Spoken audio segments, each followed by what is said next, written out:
made. System water bottles and Gatorade. Gotta say, a lot of people want me to fade away. Dedicated, keep my game sharp as a razor blade. Day to day, with my gold teeth in the paper fade. Playing made. System water bottles and Gatorade. Gotta say, a lot of people want me to fade away. Dedicated, keep my game sharp as a razor blade. Day to day, with my gold teeth in the paper fade. As I'm rolling this blunt up, I sit and think about the come up. Hit your chick with that lumber, she somewhere deep in the slumber. I ain't Stevie, no wonder, I had her fall in the summer. She talking tat in my name, I ain't even saving the number. Hey, pimpin' meticulous, when you pimp it's a hit or miss. Vernacular snapping, she breaking bridges to get a kiss. Look what done happened, her nosy friend and got in a mix. She know I'm a hitter too, if she tell him I plead the fifth. Playin' made, system water bottles and Gatorade. Gotta say, a lot of people want me to fade away. Dedicated, keep my game sharp as a razor blade. Day to day, with my gold teeth in the paper fade. Playin' made, system water bottles and Gatorade. Gotta say, a lot of people want me to fade away. Dedicated, keep my game sharp as a razor blade. Day to day, with my gold teeth in the paper fade. Mention my pedigree with my mental telepathy. Hitting them curves, my lines connect like the letter B. Waiting my turn, I swear my life is the letter D. Studied the masters, I learned the wisdom from A to Z. Books is still something, I still instill in the women. If you can hold up a combo, then we can make us a killing. Close your eyes and just listen to these tricks when they tricking. When my chicks looking good, it's like them bricks when they flipping. Because I'm playing made. System water bottles and Gatorade. Gotta say, a lot of people want me to fade away. Dedicated, keep my game sharp as a razor blade. Day to day, with my gold teeth in the table fade. Playing made. System water bottles and Gatorade. Gotta say, a lot of people want me to fade away. Dedicated, keep my game sharp as a razor blade. Day to day, with my gold teeth in the table fade. Playing made. System water bottles with Gatorade. Gotta say, a lot of people want me to fade away. Dedicated, keep my game sharp as a razor blade. Day to day, with my gold teeth in the table fade. You're talking to the Rolex wearing, diamond ring wearing, kid stealing, wheeling dealing, limousine riding, jet flying, son of a gun, and I'm having a hard time holding these alligators. You're talking to the Rolex wearing, diamond ring wearing, kid stealing, wheeling dealing, limo jet flying. We Rick flaring on it, flaring on it. We Rick flaring on it, flaring on it. Rolex wearing, diamond ring wearing, kid stealing, wheeling dealing, limo jet flying. We Rick flaring on it, flaring on it. Yeah, we Rick flaring on it, flaring on it. It's apparent these girls staring. I'm Rick flaring, gold across my chest. I'm fresh to death. I'm Paul Bearing, not at all scary. When I open like Betty Watts and find to these circles that's going in like a carry shot. Woo! I'm going in like a Mary Pop off that Mary crop at the top flow at the Marriott. So questioning me is like questioning you. See, we the best dressed, so come and get blessed with the crew. Not one but two, different ways to slaughter your crew. Committed tat across the chest, I guess she blessed with the truth. People want to see them checks, representation of proof. Living through my elder, trying to resonate to the youth. But ain't nothing to get my flash on. Longevity is heavily embedded in my melanin. Layman terms, I last long. My grind repetitive, I'm smoother than real silk. Lyrical cash cow, who can't cry over spilled milk. We in here. You're talking to the Rolex wearing, diamond ring wearing, kiss stealing, wheeling dealing, limo jet flying. We Rick flaring on it, flaring on it. We Rick flaring on it, flaring on it. The Rolex wearing, diamond ring wearing, kiss stealing, wheeling dealing, limo jet flying. We Rick flaring on it, flaring on it. We Rick flaring on it, flaring on it. This ain't no normal situation, this preparation with greatness. Industry full of fakeness, it's really up for the taking. See, life is what happened to you, more so how you take it. Don't get stripped of your knowledge and mentally leave you naked. I like to live otherwise. I'm sorry that I'm fresh to death. I put the polo and apologize. See, black son, we ain't nothing like the mother guys. Quit to socialize, we organize, then we mobilize. Woo! Off the deep end like a scuba diver. And no confusion, just keep it pushing like Uber drivers. Woo! Business fresh just like a supervisor in a Gucci visor. Can't find a smoother rhymer. You're talking to the Rolex wearing, diamond ring wearing, kiss stealing, wheeling dealing, limo jet flying. We Rick flaring on it, flaring on it. We Rick flaring on it, flaring on it. You talking to the Rolex wearing, diamond ring wearing, kiss stealing, wheeling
I'll probably be in a toxic relationship. You on top of me. If the topic is truly timeless, the conversation should be how I'm and regaining my peace. Shout out to my Virgo women cooking the feast. Got a Pisces, stay in the hood, that girl a freak. Can't lie, certain Geminis ain't for me, but it's on key, cause certain upgrades cost a fee. Yeah, so we can slide and glide. I know you want it. Known to provide the vibes, this shit a moment.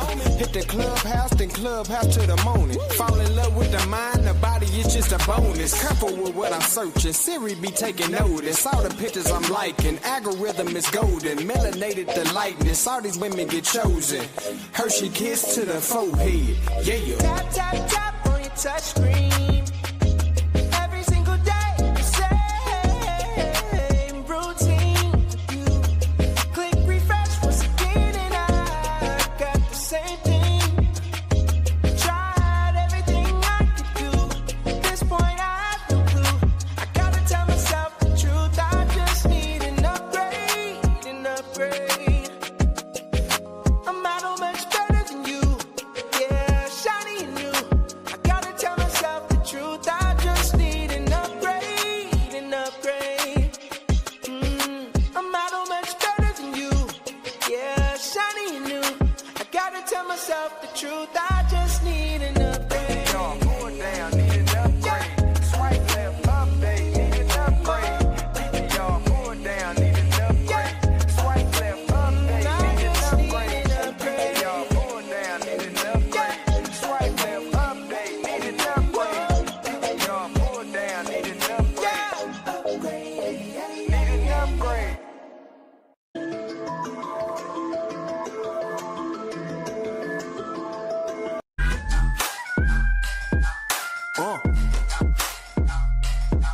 Yeah.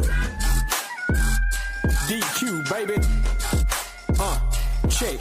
Look, the fashion is clever, spectacular weather. I'm blacker than I ever been. Skisha patting some leather, ink and a feather. I pen some immaculate letters. My family stay with the gift, cause we rapping together. Like it's Christmas Eve, I just roll in my sleeve and drink a cup of hot cocoa while she rolling some leaves. Have you ever lit a blunt off a chimney log? Massage from a synagogue, leaves foreign student with her friends involved. No, you haven't, so I ain't trying to have it. I'm painting pictures that's lavish, getaway log cabins. Amazing the magnetism, a magnet in all facets. Check my discography, baby, it's all classics. Feeling like Curl Baskins, surrounded by all this pussy. Making this money up y'all bastards. Funny how I mastered the art of being a subtle asshole on my dean. I'm shutting down y'all classes. COVID-19 flow nasty. Lamar Jackson with the stats how I'm passing y'all asses. Catch me on the lake chilling laughing. Everlasting, my mind forever layer like fall fashion, nigga. Early morning, cleaning house, smoking that dough, making money, breaking bank, getting that dough. Grab a gun, but grab a book. Don't be a dodo. Hit them boys, disagree, then hit the dodo. Early morning, cleaning house, smoking that dough, making money, breaking bank, getting that dough. Grab a gun, but grab a book. Don't be a dodo. Hit them boys, disagree, then hit the dodo. Yup, and click the photo. The beat knocking like a piston missing in the Lolo. The chicks should know the mission is to get some more dough. And if the friction and the tension seem intentional, then it's a no-go. And as an OG, I'm telling them young brothers to be cool. They push bass and turn up high, like my EQ that's clipping in the whip. And they say, yo, shit clean, pushing 60 in the trunk. 415s, going blah-da-down, blah-da-down. About to bounce, I hit the gas and rip the engine out the motor mounts. Hit the house to go read Dr. Ben. Then this chick sent a text that said, lock me in. Hibachi grill, Wagyu beef, Lil Kobe slice, late night demo tapes like Lil Homie nights. I text back at 4 a.m. while your girlie yawning, cause she think it feel better in the early morning. Early morning, cleaning house, smoking that dough, making money, breaking bank, getting that dough. Grab a gun, but grab a book. Don't be a dodo. Hit them boys, disagree, then hit the dodo. Early morning, cleaning house, smoking that dough, making money, breaking bank, getting that dough. Grab a gun, but grab a book. Don't be a dodo. Hit them boys, disagree, then hit the dodo.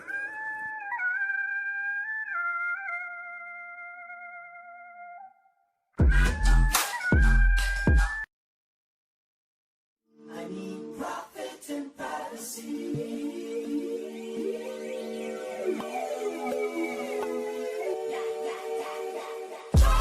Prophecy and profit, what a nigga need. Getting cracker money off this nigga weed. God got the wheel and the dice indeed. We betting 70 on 6 like Joel and B. Prophecy and profit, all a nigga need. Cracker money off this nigga weed. Good morning to the most high. And good night to the bad guy. My southern humor is quite nostalgic. I really can't live without it. My family, they always rooted, but pessimists truly doubt it. A testament how I'm blessed and finesse, but I'm truly balanced. Outdoors, man, moving books while I move a mountain. Somewhere just hookah lounging. Nigga just Luca ballin' on suckers who do be counting. The profit margin of your pocket watching is quite astounding. Secretly peeping me frequently, I was out of town. Talk to him. Prophecy and profit, what a nigga need. Getting cracker money off this nigga weed. God got the wheel and the dice indeed. We betting 70 on 6 like Joel and B. Prophecy and profit, all the nigga need. Cracker money off this nigga weed. Good morning to the most high. And good night to the bad guy. The sativa I get split down to nuggets and bits. Then rolled in the dozen of sticks. The quarter pound bust down to 3.6. I show love cause these custos fit. They'll switch up quick. The indica that I'm sitting here, a signature top shelf. Midgets need help just to get it, bro. You want that wax, then we dab red, kid it up, sit it up. Niggas smell the turf before we lit it up. Prophecy and profit, all a nigga need. Cracker money off this nigga weed. Good morning to the most high. And good night to the bad guy. Prophecy and profit, all a nigga need. Cracker money off this nigga weed. Good morning to the most high. And good night to the bad guy. For Dr. Vic. My hotel. Miracle. AKA Almonte. All the lies you've been told, baby, let me set you straight. What we did back then was great. You just don't know. Let me show you the past so your future can look bright. Help you walk into the light. Help you see your side. I've heard them say that we wasn't even there. Baby, let me make this real. We were the ones. If you pay attention to what I'm about to show, there's no doubt that you will. We were the ones. And I'ma show you. Nefertari said she was black because that's the way that my man I'ma show you. Egypt was a black man, King Tut was a black man. Cause that's the way that my man is now. We came from the southern land, so I know they think that we forgot. Men from the horn and the west, these black people made their way. See them coming for Friday, and there we are. As above, so below, this is how they built in stone. We have never been alone. This is the truth. If you can't see yourself, then it's true you've been misled. Got them lies all in your head. Let me help you, and I'ma show you. Nefertari said she was black because that's the way that my man I'ma show you. Egypt was a black man, King Tut was a black man.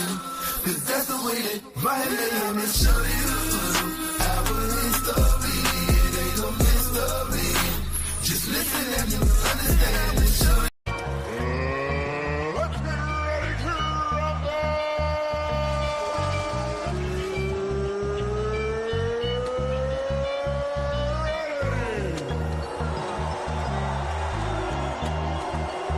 With the thousands in attendance and the millions watching around the world.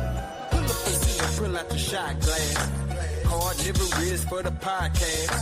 Try media for the broadcast. Straight up balling out on they fraud ass.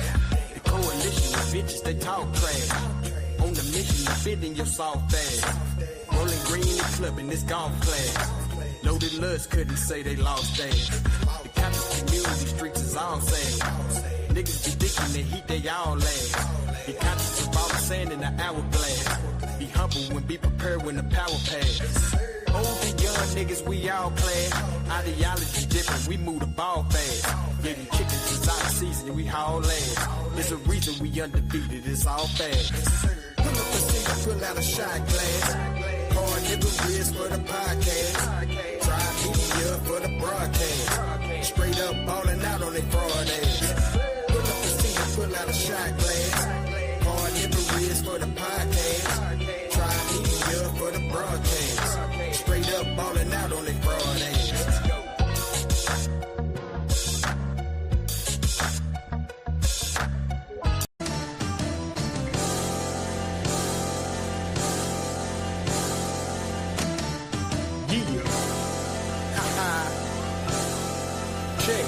Look, when we first sent the email, reply was all crickets. 3-man weed, tell my mans book the ticket. Book 'em from the sideline, y'all gon' have to look and listen. Why y'all business on the book? We tryna sell a book of business. Playing with your mind, yeah, the logo looks suspicious. AI technology, surviving through the glitches. My first flip was 3,000 and all 50s. Couple sticks and stems, but buzz was all sticky. Now we're building corporations, doing no hesitation. It's triple force, get on board with my rotation. All Genesis, they thinking it's Revelations. This all first verse, my pen ain't no location. All leading up to try media innovation. Revenue streams, residual situations. Revenue stream, not rivers, so be patient. My cash flow quadrants, margins so spacious. Kush covers on the market, you can taste it. My ebook hit the web, you can't erase it. When my voice hit the track, it's a wavement. I'm somewhere shopping, buying jewelry out in cases. I attract money, baby, I don't chase. And I'll slap honeys, baby, I replace. It's integration if you want that conversation. Handshake, grip it tight like I'm a mason.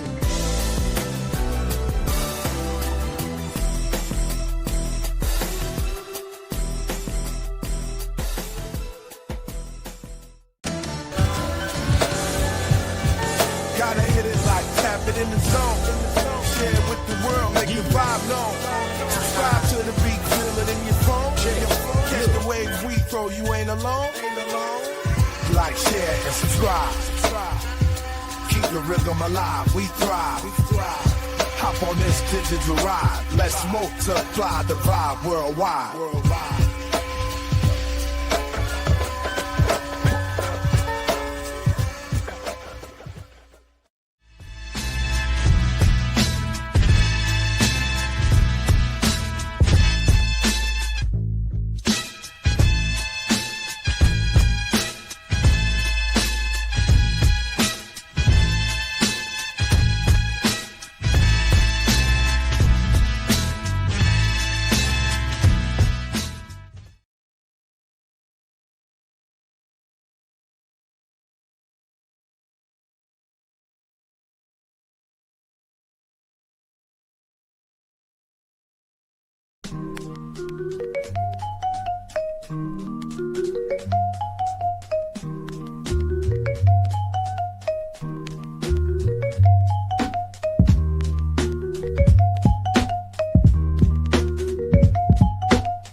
What up, though? Got Tri Media Innovations in the building, Carnivorous Podcast. This is going to be a fun show.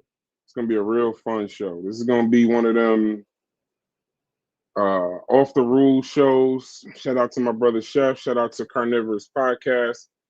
Chief X is in the building, getting some stuff straight. We're going to share some sources. We're going to have some conversations. Let me see who in the building right now. All right, shout out to my brother Chef. My brother Indigenous says you got an imitator in the chat. Let me see who you talking about. Chef saying this shit about to be hilarious. It is. This is a crash out show. I don't, I'm not a person. I'm in a position where I'm not really like the talent in that way. I could do the shows that I want to do, the shows that I choose to do. So a show like this is something that I'd like to do because I'm trying to get some information. We're not conscious community necessarily, but we're going to be doing a lot of conscious community stuff through Logic. Logic, that's his bag. That's some information that he likes to do. He got a nice show coming up with Unc tomorrow night. Shout to PK. Shout to God Killer. I got a show Sunday with Kyle. These are more professional kind of shows. So tomorrow, that's more a professional conversation about activism with Logic and God Killer Unc. And Sunday, I got a show with Kyle. I'm really excited about that show. That show is about hazing and Black letter Greek organizations and Freemasonry. And do we think that it's helpful at this point? Do we think that it's something that we need even at this point? So that's going to be a nice show. So I got my brother Kyle. Y'all know he's a Kappa Alpha Psi. So he's going to present, and then we're going to open up the floor and have good conversation. That's what these shows should be, good discourse. But this particular content is the crash out. This is the crash out. This is the how can I say? This is where I'm going to be interviewing certain people, not just leaders of anything. I'm starting in the conscious community because that's the majority of our Discord, the majority of our people, and kind of like my introduction to the YouTube live aspect of the internet. So I started with Chef on Wednesday. We crashed out, had a great conversation though. We didn't crash out like I wanted to, so I might have to do a Carnivorous Podcast crash out part 2. But for this one, I think what we're gonna do, we're gonna actually crash out. Like I want to crash out all the way. I'm borrowing this from my brother Sosa. Sosa, y'all know Sosa, Pseudo Killers. Everybody loves Sosa. And pause first. That sounded crazy. The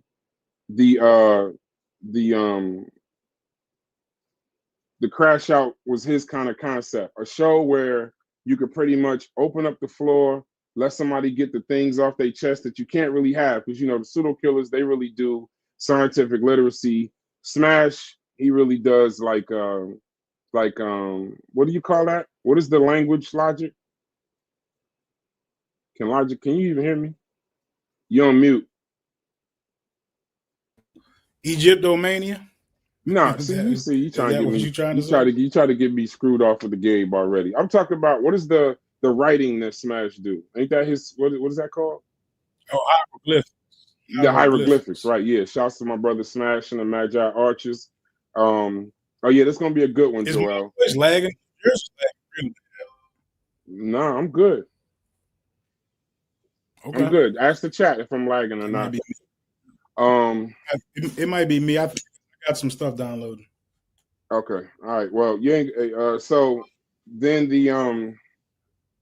then we're gonna have the.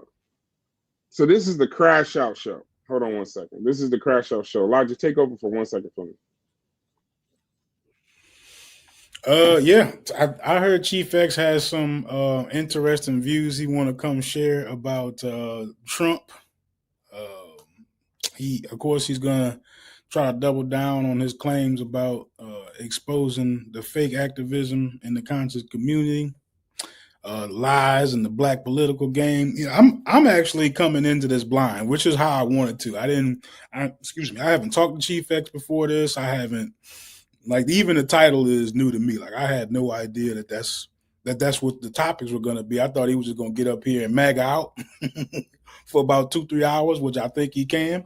But that's what I'm expecting. I'm expecting this to be a lot of fireworks on this show, right? I'm expecting Chief X to come on here, be candid, speak his views, whether we like it or not, right? And leave us all with something to kind of reflect on. I'm actually hoping he pushes some necessary lines too, though, right? Like I don't think it's going to be all super crazy, but I do think that I take that back. I do think it's all going to be super crazy. But welcome back, Brass. Yeah. I had to talk to the people. All right. So what was I saying? So Crash Out. I borrowed this from Sosa.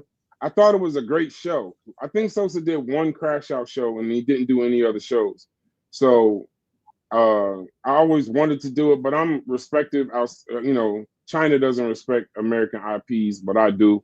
So if somebody come up with an idea, I tend to try to let them, do what they're gonna do, and then borrow it. Like Sosa with the avatars, or Carnivorous podcast with the gaming while they're doing it. These are all great ideas that us as streamers, vloggers, whatever you want to call it, that we introduce to the game. So I like to be respectful. But Sosa ain't do no shows.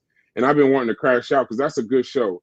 Crash Out shows are good. It's because you don't have to come up here trying to stay on a particular topic. You could bring up something. If Chief X irritated you about a topic a long time ago, or if he pissed you off about something, these are conversations where we're going to talk about it. We're going to talk about the leaders in the conscious community. I mean, you saw the flyer. We're going to talk about MAGA, Black Republicans. We're going to talk about some of the statements that he's made. We're going to talk about some of the groups in the conscious community. We're going to have a free conversation. Now, I shouldn't have to say this, and I'm going to go ahead and get the Crash Out going. I really don't give a fuck how any of y'all feel about it. But at the end of the day, I want to make sure these are not necessarily our opinions. I'm new to the community. I'm new to this. I'm trying to get educated on the conversation. So I don't really know as far as where it's going to go, but this is going to be fun. This is going to be real fun. So, okay, I'm still getting messages. Everybody, I never get a logic. I never get calls all day long, right? I get called, like outside of business, I never get calls. Never, bro. Never until I go live. As soon as I go live, everybody wants to talk. It's like everything is so important when as soon as I go live. So Chief X will be here shortly, but that'll explain the Crash Out. So let me talk to a couple people in the chat. Jesus Prize, shouts to you, my brother. You got the craziest, coolest name in conscious community history. So Jesus Price, my man Pure Black, shouts to you, my brother. This conversation is 5 years too late. See, I wasn't in the conscious community, so this conversation is right on time with me. This is Joel Armstrong. Shouts to PK. I don't know, is Joel a pseudo killer or he's a member of the pseudo killers? What'd you say, Logic? I don't know. Right. So whatever. Shout to PK. I know he's in the pseudo killers. It's the not. Oh, okay. The link is to a different show. Okay. Appreciate you. No, it ain't to a different show. I'm in here right now. Can't be to a different show. Yeah, it can't be to a different show. Brass Brizzle, what's going on, my G? He's a member. Okay. So Joel is a member. Shouts to PK. My brother is in the building. Let's get back to more of these comments. Pure Black, hey Chief, Pure Black says this conversation is 5 years too late. So I think that's interesting. I thought the president just got in office just now. I love it. Hey, I already told you. You can tell them what rules. I already told you the gloves is off. Hey, by the way, listen, if y'all looking for peace and you're looking for this, that, and the other, that ain't what this is. We're going to do a nice comprehensive conversation. When the brother says he wants to open up the chat to address certain people, that's cool. The only rule we do have tonight is that if you do come to if you do hit the link, you have to turn your camera on. We're not talking the thumbnails tonight. On crash out shows, I'm not talking the thumbnails because I think a lot of y'all live in y'all mom basement and y'all don't want us to see the insulation and the pillars above you while your mom is warming up Pop-Tarts. I told you, Logic, I'm about to already get it popping. I'm gonna be highly out of pocket. I like it. I'm already gonna be highly out of pocket for this show. so I'm just telling you. So highly. I told my brothers I declare war and I declare war. Metal Netter, that's what Joel was talking about. I mean, when I was saying what Smash be writing, the Metal Netter. Indigenous African. I remember Sosa from PK, the first PK group. I didn't even know it was two. Explain that in the chat. Shout out to my brother Dash Arab. It says, when doesn't X crash out? Hyro Charm, Peace Chief. I see I got an imitator in the chat. Indigenous. Oh, you talking about Indigenous African. What is this? Your tech and setup is way better than the Vax and COVID conversation season. I guess you guys were just starting out. Okay, that's diabolical. Somebody ain't watched Chef channel since the COVID season. Damn. Okay, shouts to you, my brother. I'm glad you came out. We are streaming live on Tri-Media Innovations, and we are streaming live on Carnivorous Podcast. This is one, if you want to have a drink, if you want to have a cigar, this is a crash out show. I want to be very clear. It's a crash out show. I'm going to put the topics in the banner. We're going to go forward. Chief X, go ahead. Real quick, just let the people know. Everybody who's listening, I see we have about 27 in here. It says 30. It's 35 on my eye. We got this on Facebook. This is on a couple other places. So check this out. Everybody listening, please feel free to share this live stream on your Facebook, your Instagram, or whatever. Share the live stream on your social media. We want to have some nice engagement and have a good discussion and just basically have some fucking fun tonight. Yeah, this is going to be fun. This is going to be fun. This is not, shouts to everybody. This is not going to be for the timid. If you don't like, kind of crash out, it's Friday night. Go to the club or go to the library. No, libraries don't really exist no more. Go do whatever, but this is not one of them. This is going to be fun. It says Facebook is for grandparents. I agree. I do not have. We have a Facebook page. I'm a grandparent. I'm a grandparent, and I love it. Exactly. Look, he says. Joel says, "Be careful. He's in the PK army. He's strapped." He said that's what he's been told. So listen, if y'all get butthurt, I know a lot of the people that y'all would consider whatever. This is nothing from Tri-Media. I'm giving Chief X the position, and I'm fully interested as a new person to this community to have this conversation. So Chief, take a couple seconds while I get set up and talk to the people about a little bit about what's going on tonight. Yeah, so Chief X at you. We're gonna have some fun tonight. My brother Brass said we can keep it raw tonight. We can be free. We can keep it raw and just keep it real. Unaltered. How do you say it? Unaltered. I can't even pronounce it. Unadulterated. Right. Yep. Truth and facts, right? So we're gonna talk a little about politics. People say Black Egypt. I like to say non-Black Egypt.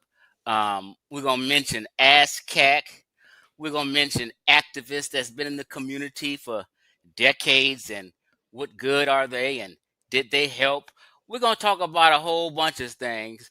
You know what I mean? How people hustle and race bait and man. So I lined up some things. I lined up a bunch of things of people who I've exposed over the years.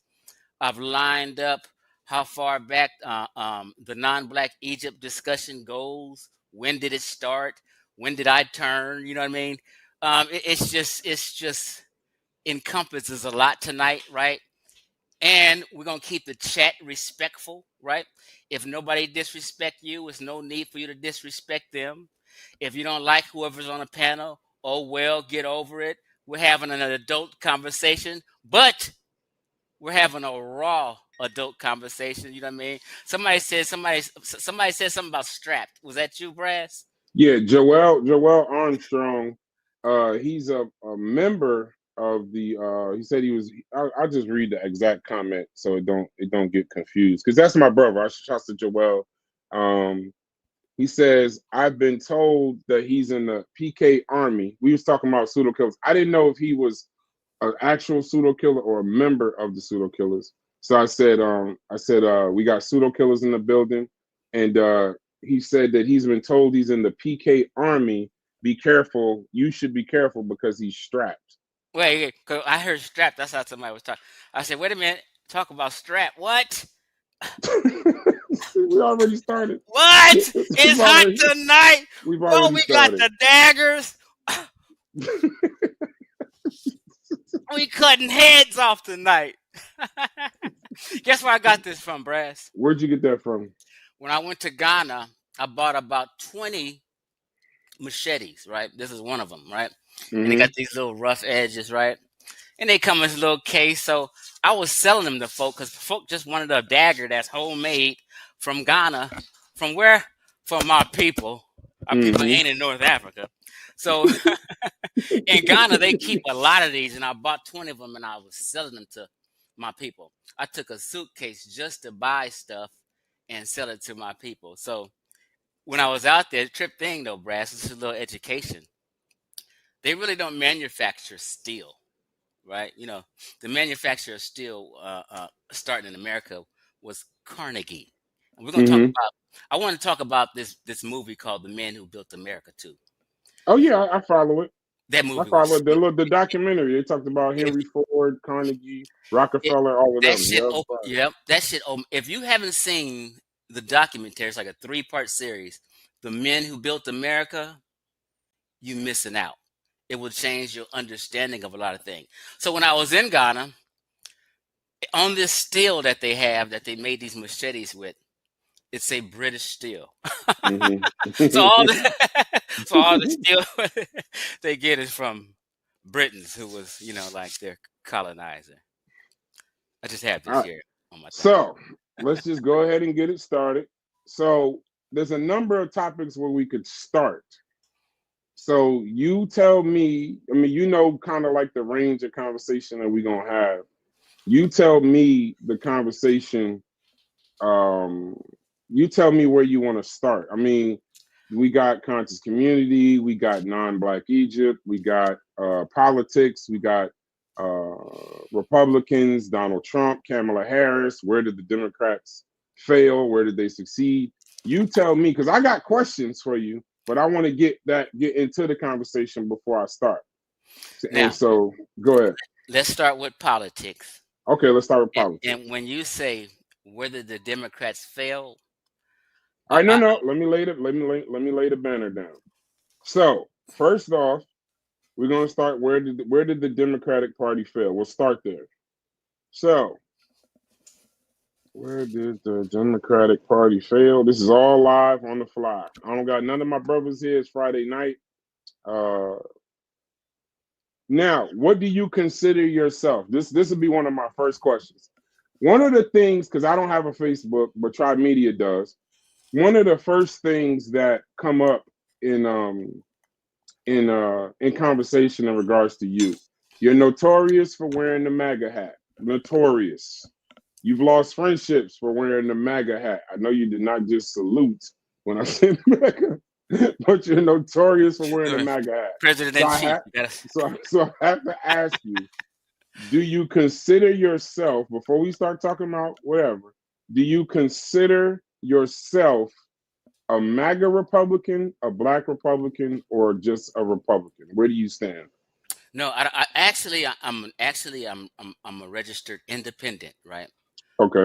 Right. So I may swing and vote Democrat. Mm-hmm. Next people get this thing confused. I might swing and vote Democrat next time, depending on who's running and if I like what they're saying, right? Okay. If I what do they say when you feel something? If it resonates with me, I may roll that. So I'm an independent, but I always tell people in general, I'm a centrist who leans a little right. Explain centrist to the people that don't know. Okay, so I would say a centrist is someone who's in the middle between the left and the right. They're in the center. And for an example, I like to always say, I would be considered Bill Clinton to me is a centrist. People may disagree, but I would be considered a Bill Clinton Democrat per se, in a sense. Mhm. In other words, if Bill Clinton ran on what he talked about and what he was about today, his politics and his ideology would be considered Yeah. right wing. Mhm. You get what I'm saying? Yeah, I get you. Because today's Democrats have went too far left. They went so far left, they lost me because I'm in the damn center. And here they go way too far left. So I said, nah, that's not where I'm at ideologically. I'm a centrist and I'm leaning right. So times have changed and people have developed different extremes where Mhm. some have went too fucking far right, some have went too fucking far left. And the Democrat Party this election season was way, way too far left. Give us for some my life. example. Give us some examples of what you consider way too far left. Okay, we're starting with Barack Obama, which then Biden and Kamala piggybacked off of, right? But just starting with Obama and I don't like to say this, I have no problem with gays, LGBT community. My daughter is gay. She lives with her girlfriend in Vegas, and she lives that lifestyle. I love my daughter. Mhm. I love my daughter. I support my daughter. So it's not no homophobic shit with me and all this. I'm just the person who feels you don't have to change traditional laws Mhm. just for them, right? Starting with Barack Obama and the legalizing gay marriage, and Kamala people don't know this, Kamala used to oversee the first gay marriages here in California. Wait, what? Say that again. Kamala oversee was the I forget the name of the person they call the not the pastor, but who oversees the marriage. What do they call it? The officiant. Yes, Yeah. Kamala was the official for the first gay marriages in California. Really? I don't know if it was the nation, but I know in California. Yeah, you can look this up. Okay. So they piggybacked off of each other. So I'm just correlating some things, and it just opened up the floodgates. Once Obama started with legalizing gay marriage, I'm one you think you don't have to change laws. I'm more of how my father and my grandfather were. They were Bible Belt brothers. You know what I mean? Old school cats, traditional. Sometimes people can say I'm maybe a little misogynistic. Not really, but I'm just have an old school traditional soul, right? You know what I Okay. mean? My grandpa was the head of the household. My grandma was a housewife. My grandpa had his dinner on the table at 3:30 every day he came home from working from Northrop, the aerospace industry. But Okay. that's another subject. So I just have these certain values that I want to get back to. So to me, when people say make America great again, in my mind, and what they really mean is to those traditional American values, right? So they opened the floodgate for the gay marriage and all these rights and giving kids hormone shots and giving kids hey Timmy, do you want to be a boy or a girl, and letting kids stop all that. These are kids and minors. They don't make decisions for America. You don't change rules and laws for minors, and it's just went too far left. You understand what I'm saying, Brass? I understand what you're saying. So a lot of that to me and all this feminism and Kamala's platform didn't resonate with me. So I went with Trump. That's all. I'm not per se a Trumper. I'm just a centrist who leans right, and I consider myself a conservative. I feel I have conservative values. It's really not even about Trump. It's about conservative values. And the Republican Party just so happened to push conservative values. Do you get what I'm saying? So Okay. whether it was Trump or another conservative, I would have voted for the other conservative. It was just Trump was the representative for the Republican Party. So I had to market for the Republican Party and do and say how I feel. You get what I'm saying? Right. So So let me ask you a question. I don't mean to cut you off. Let me ask you a question because I am also going to represent the chat in some of the questions, right? So Chef is, I know you and Chef got a great history. We're going to talk about Chef later. That's my brother, my business partner. Even being politically diametrically opposed, I actually respect Chef for a number of reasons. You know, him being a father, him being a business owner. He's also a person that then turns around and trains other people to be in a position. So I got a bunch of positives. You and him, that's going to be a conversation. We're going to crash out. He has the link. It's his channel. You can come up whenever he wants. But my question to you would be this.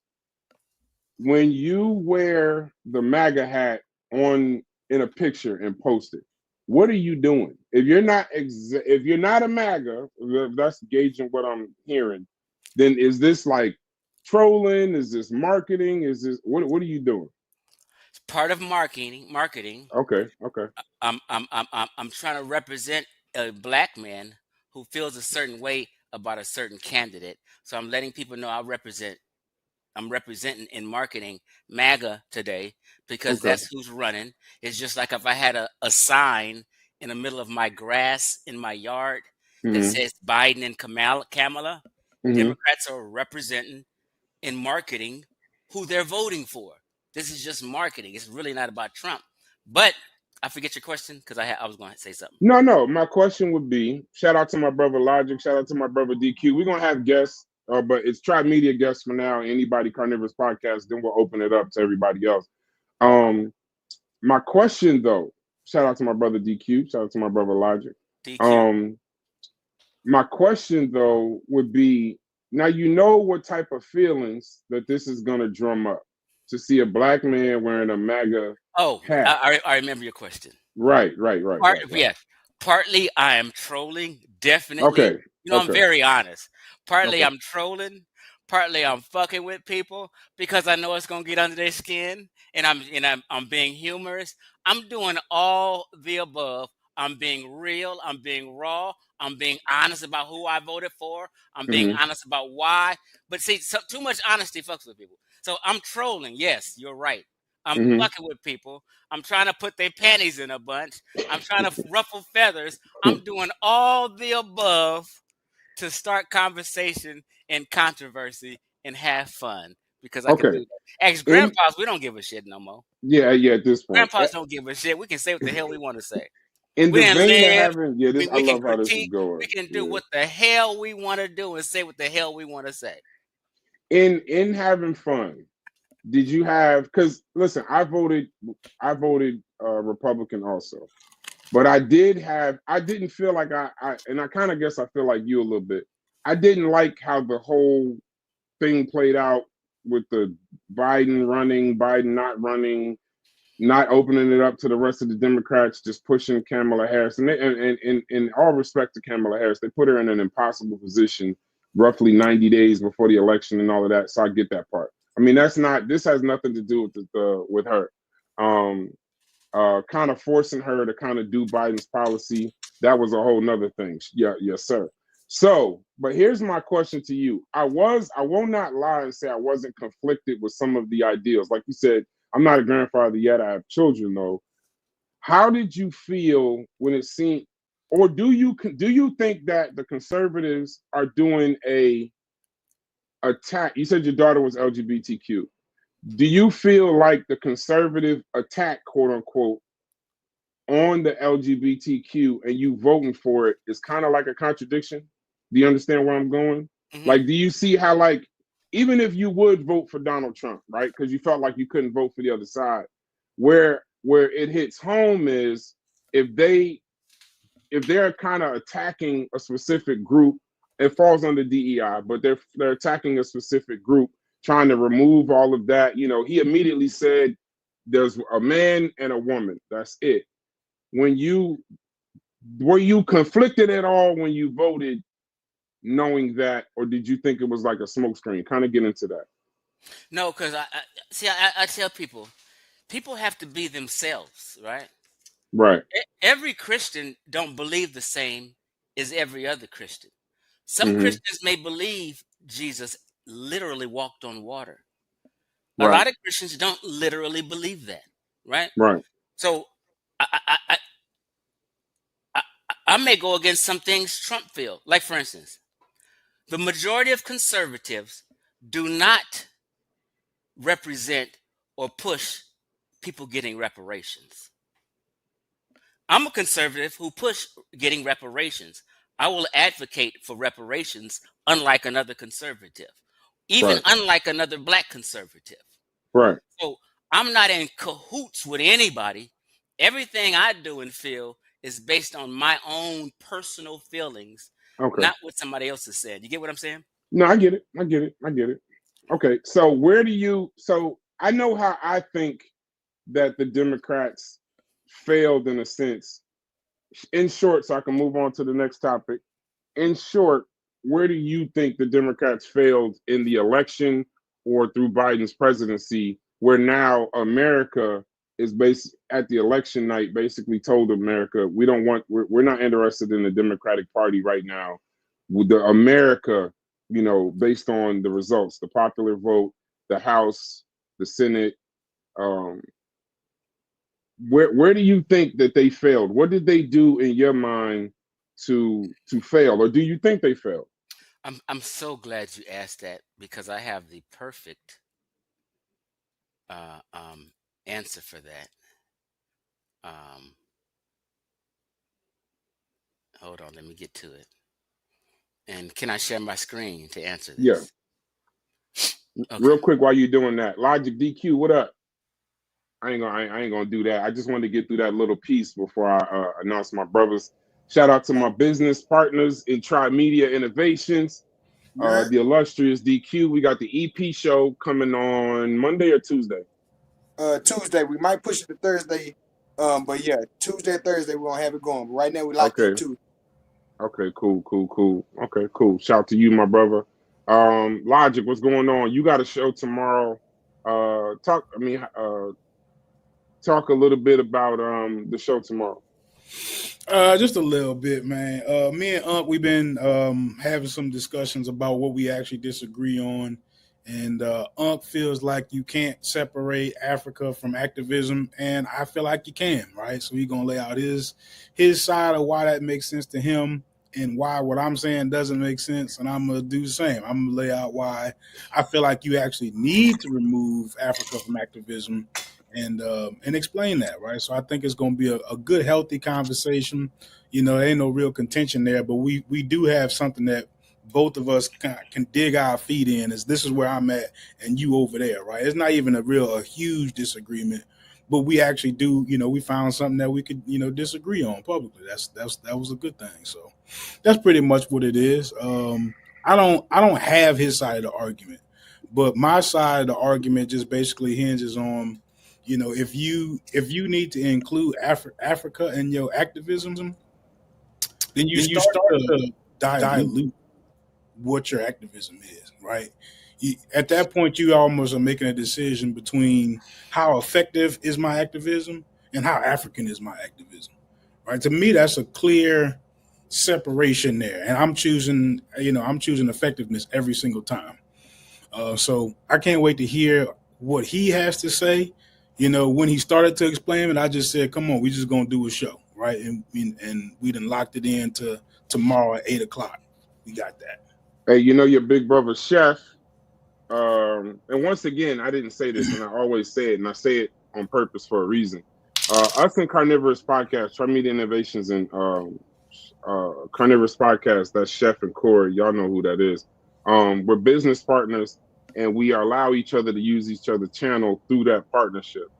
It is not a right; it's a privilege. And I always say that because when people don't say it, you begin to kind of think that, like, this is not normal things. This is good business. This is good. Is good marketing. Those brothers, y'all know Concrete Corey. He always on somebody's concrete site, and Chef is always cutting hair, trying to get to the money. And I respect that entrepreneur aspect of him. So this is a way to keep the channel active They had an amazing show last night. I don't know about y'all, but it feels really good to see Chef and Corey live together. That's the coalition. It's one of the things when I was watching early conscious community videos, it just so happened that those were the videos I saw. So that's why I kind of keyed in on them for business partnership. So I understand that it's a privilege, not a right. And I appreciate both of y'all, my brothers, always. We're going to go get to this money. Chef told you, Logic, you can't remove Africa from activism. You don't even make no damn sense. But we're gonna move forward. We gonna back to the show, right? That was the other message. I think you can, but that's another story. Yeah, that's another story. After we share this, we're gonna go into a quick commercial, and then go ahead. The floor is yours, my brother. You're talking to me, right? Yep, the floor is yours. So cool. Can you move Chef's comment because I'm gonna enlarge this on the screen? Yeah, go ahead. I'll even take the banner down and work on the next banner. Go ahead, my brother. Okay. So you asked the question, and you've asked this in our Discord, in your Discord, several times, because people always want to talk about Trump, and you say, but they never want to talk about what they did wrong or went wrong. Are you with me? Mm-hmm. Okay. So this lady right here, her name is Dr. Didi. I don't know her full name. I'm not even sure. I think she's a Democrat who was just pissed with her own party. Mm-hmm. She might be an independent. She breaks this thing down in about 2 minutes like no other. And I have another breakdown of why men and why everybody voted for Trump, right? So let's just hear her, and she breaks this down. Okay.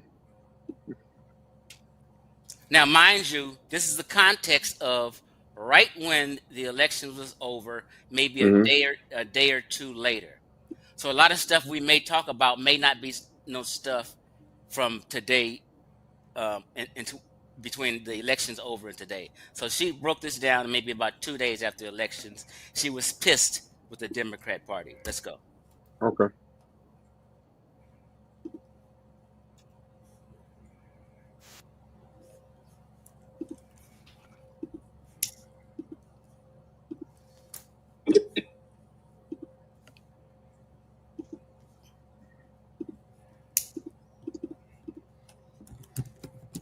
It has no audio.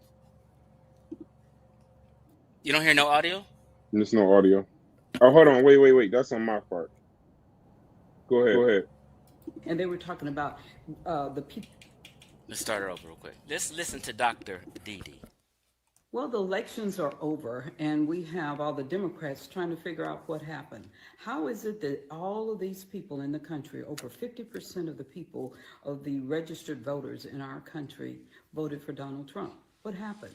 And you, instead of you looking at yourselves, you're looking at everyone else. I looked at several shows today, and they were talking about the people were racist, the men, the black men were misogynistic, the Hispanic men are misogynistic, the white men are racist, but you never said anything about the Democrat men. What's wrong with you?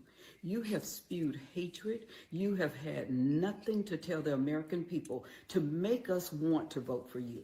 Nothing. You had nothing. If you saw, I have had many videos, many people have asked, what is your party's platform? You never had one. Your party platform was one thing, and it was Donald Trump. And because of your hatred for Donald Trump, you thought that you can do everything you wanted to, and you were going to make the American public hate him. Guess what? When you decided that you were going to harm him physically, you made him a martyr. People started looking at him and said, this man is doing all of this just so he can help the United States of America. You had all of your ads talking about how he was Hitler and how he was going to do everything. Come on, he's Hitler. Anybody who votes for him is racist. What is this nonsense? Let's go, lady. To our country, and started looking at him and said, this man is doing all of this just so he can help the United States of America. You had all of your ads talking about how he was Hitler and how he was going to do everything to our country and destroy the country, whereas we were watching you do the same thing that you were blaming him of doing. The same things. When you said people weren't going to be able to speak anymore, you were the ones who paid Mark Zuckerberg or forced them to keep people off of social media. You were the one that coined that term misinformation and said that anyone that said anything that you disagreed with, you needed to do something to them. Even one of your leaders even said that we might even have to put them in camps and deprogram them. You did that. You said that. So don't get mad at the American public when you have over 50% of us who decided that you are going in the wrong direction. When you decided that you were going to get people, entertainers that are most of us would never pay to go and see, people that were twerking and doing all types of despicable things on. When you decided that you were going to get people, entertainers that are most of us would never pay to go and see, people that were twerking and doing all types of despicable things on stage that most of us could not relate to, you had them at your political rallies. How dare you look down upon us so much that you would think that was impressive to us? Or when you had all of your athletes come and try to threaten us about voting for your candidates. We don't care what an athlete says. An athlete has nothing in common with the average American family that cannot spend $200 and have one meal prepared for their families. So that was on you as well. And then all of the threats, not just to Donald Trump, but you were threatening people. And wait, I don't understand who you paid to do your campaign that told you that you could threaten 340 million people and get them to do what you said. Do you know, I don't know what you all have missed in history, but that didn't work 500 years ago. And it surely is not going to work today. When you decided that you were going to control all media, and media was going to spend every bit of their time talking about Donald Trump. Donald Trump, Donald Trump, Donald Trump. When someone asked anybody from the Democrat Party any question about the economy, but Donald Trump, when you asked them about the wars, but Donald Trump, when you asked them about the children that were missing from the border, but Donald Trump, that's always. Teach, lady, that woman is cooking. Anytime you wanted to hear any kind of policy or information, what Kamala got to do, it always revert back to, but Donald Trump. But Donald Trump this. They had no platform. Let's cook, lady. Always your answer. Then you started really the Democrat Party. Any question about the economy, but Donald Trump. When you asked them about the wars, but Donald Trump. When you asked them about the children that were missing from the border, but Donald Trump. That's always your answer. Then you started really neglecting our people. You gave illegal immigrants up to $15,000 on a credit card. You paid for their housing, you paid for their food, you paid for child care, whatever they needed, and then transportation for them to fly across the country, and you gave nothing to Americans. As the people in Lahaina lost their homes and suffered and lost their children, and you wouldn't even let them go in to find their children. As the people in Ohio, their water was poisoned by all of these derailments that were very suspicious. You never went to check on them. As the people in the southeastern part of our country were suffering from hurricanes, you did not give them anything. And so you wonder why Americans did not support your candidates. They did not support your candidates because you have totally lost a connection with the American people. And not just one group of people, you've lost it with Black people, Hispanic people, Muslim people, Armenian people from all different parts of the world who have come here, and they came here as legal immigrants at some time in their past. You have lost control of all of America. You have no connection. The only people that you have connections with, and I will never down other Americans, are people who have always been beholden to you because of history. You know, it's a historical thing. So they support you because they don't know any better. And so I say to you, it's a historical thing. So they support you because they don't know any better. And so I say to you, when you start talking about us being unintelligent, us being racist, us being misogynistic, because it's only because of you. That's why. It has nothing to do with any of the above. It's because of you. You have lost control of the American public, and it's totally on you. Now, teach, lady. Sis went in. Now, I paused it because she's finished, right? Brass, you there? I'm here. Now, there's one more thing I wanted to play that just kind of gives a man point of view why they felt alienated and that why Kamala didn't resonate with them. It's a man thing, and these guys broke this down real simple. You got like 2 minutes? Go ahead. Hold on, share your screen. Okay. Now, I do have some pushback when we're done, but I'll play this first. Okay, cool. Football games and things he shouldn't fuck with. Young men voted for Trump. Winston, this is a great story. Young men shifted nearly 30 points to the right since 2020. Analysts. The context of this is men and young men felt manly things coming from the Trump camp, and they felt alienated by Kamala's camp, who was pushing LGBT stuff, women rights, abortions. So people didn't see themselves in the platform of Kamala. Okay? These are just reasons why people voted, but here we go.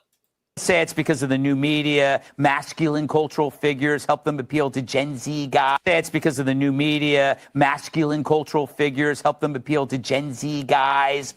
My theory is that they like real dudes, and there were no real dudes on the other side.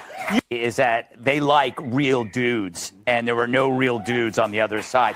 Is that they like real dudes, and there were no real dudes on the other side. The other side had twerking and gay rights, LGBT. She alienated my ass. She called me not. Let me continue. Hold on. Very young. What's your analysis? Hey, well, you know, this is actually happening across the world, not just in America. It happened in my country, in England, in July at the elections. Women are going left, men are going right. Now, it's not really a surprise. For the last 10 years, they've told us patriarchy, this toxic masculinity, that even in the Kamala campaign, they were actively and openly denigrating men. Dana Bash at the DNC, she was saying we need to appeal to low-T men. No wonder they put Tampon Tim as the running mate. In fact, he sums it all up. It was such a joke. Yeah. Now, just to piggyback on that, it was a gender war going on social media. When Kevin Samuels was on YouTube getting millions of views, the men were gravitating to him and feeling him. The women were hating him. When Kevin Samuels passed away, women were celebrating Kevin Samuels passing away. Men felt alienated by women over the 4 years because women was on this feminist thing, screw men, we glad Kevin Samuels died, and all. So men felt alienated, and it became a divide over the last 4 to 8 years in a gender war. So what Kamala was doing further divided that. Sorry. Go ahead. Well, on the other side, you have Elon parallel parking 40-foot story rockets. Yeah. No wonder. I want to be on that team. And it gets better still. Women, it turns out women want actual alpha men too. Right. Women like real men, it turns out. And he's talking about white women and all these. Black women didn't give a shit about none of that shit. Because it's black women. Because, you know, want actual alpha men too. Right. Women like real men, it turns out. And to that point, Kat, young women also shifted to the right by 14 percentage points. That's almost 15, Kat. But more than 13, but not 15, 14. Okay. Kamala, I feel like Kamala could have just like said something nice about dudes at some point.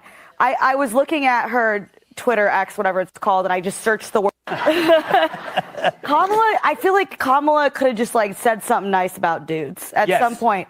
I was looking at her Twitter, X, whatever it's called, and I just searched the word men. And she had some things like, this is for Latino men. And then she had another one, this is for black men. And so it was still very much through the lens of race. And yes, as you point out, all the men surrounding her were like, listen, first of all, as a dude, I'm sorry that I'm a dude. Like, that was the vibe that they brought to the function. And I think that there's just so much of that people, they just, you're inherently bad because you're a man, then where are you supposed to go from there? Exactly. And then Trump, I think, also combined with the fact of being told he was evil, he was Hitler, he was this, he was that, you see him just kind of joking around on some of these podcasts, with the podcast that a lot of these men just watch for fun. That really put it at that picture at odds, and it made them a lot harder for them to do. One more minute, Brass. One more minute. He also did our show for an hour, and exactly, ours is he did our show. He's on with Andrew Schultz. He's on with Joe Rogan. On MSNBC, someone said they heard from a voter who said they literally voted for Trump instead of Kamala because Kamala wouldn't do Joe Rogan. Yes. Now, that Joe Rogan show got like 50 million views. It was an amazing interview when Trump was on Joe Rogan. If you didn't see that, I suggest you see it. Kamala wouldn't go on there. So men just liked the conversation, and we just felt and resonated with Trump at this time before he got elected. Let's go. And if y'all missed that Trump interview, go back and just be on Joe. He could be on Joe. Only people were and they were Tyrus, we kept hearing about the bros for Kamala, and they were again. Now, I called the bros for Kamala, and I was being insulting to a few people. I said, "You guys are male feminist." That's what you guys this cycle are male feminist. This is basically what they're saying. Like you said, we kept hearing about the bros for Kamala. And they were again, like you said, they were on like Instagram and on X. That should let you further know they weren't bros. Yeah. They were hoes for Kamala. My husband hasn't posted on Instagram in like 3 years. Yeah, right? no man says had breakfast, feeling great, ready to go out, took 4 deep breaths, ready to man up with Kamala Lamala. Never happened, Greg.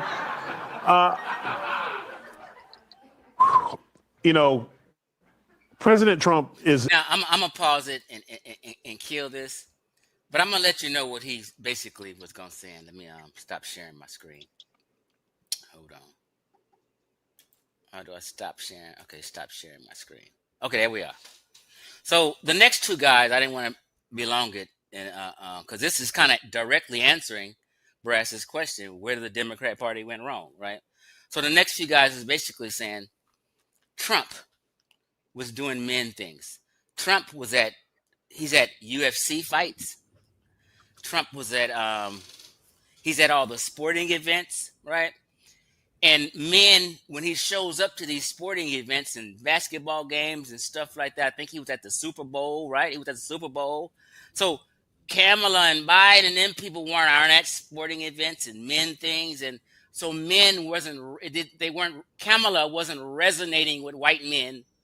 And this is why black men even gravitated right this election season more than they ever have before, because men and white women were resonating with Trump and the manly things he was talking about. And we just didn't, what Kamala's platform basically didn't resonate with men. It was nothing regarding our issues. I just didn't have a feeling for it. Okay. So before we move on to the next topic, I want to say a couple things. One, I'm gonna give you my opinion, then I'm gonna ask a question. This isn't aging well where we are right now. Like where, because even with I'm gonna go to the first conversation, right?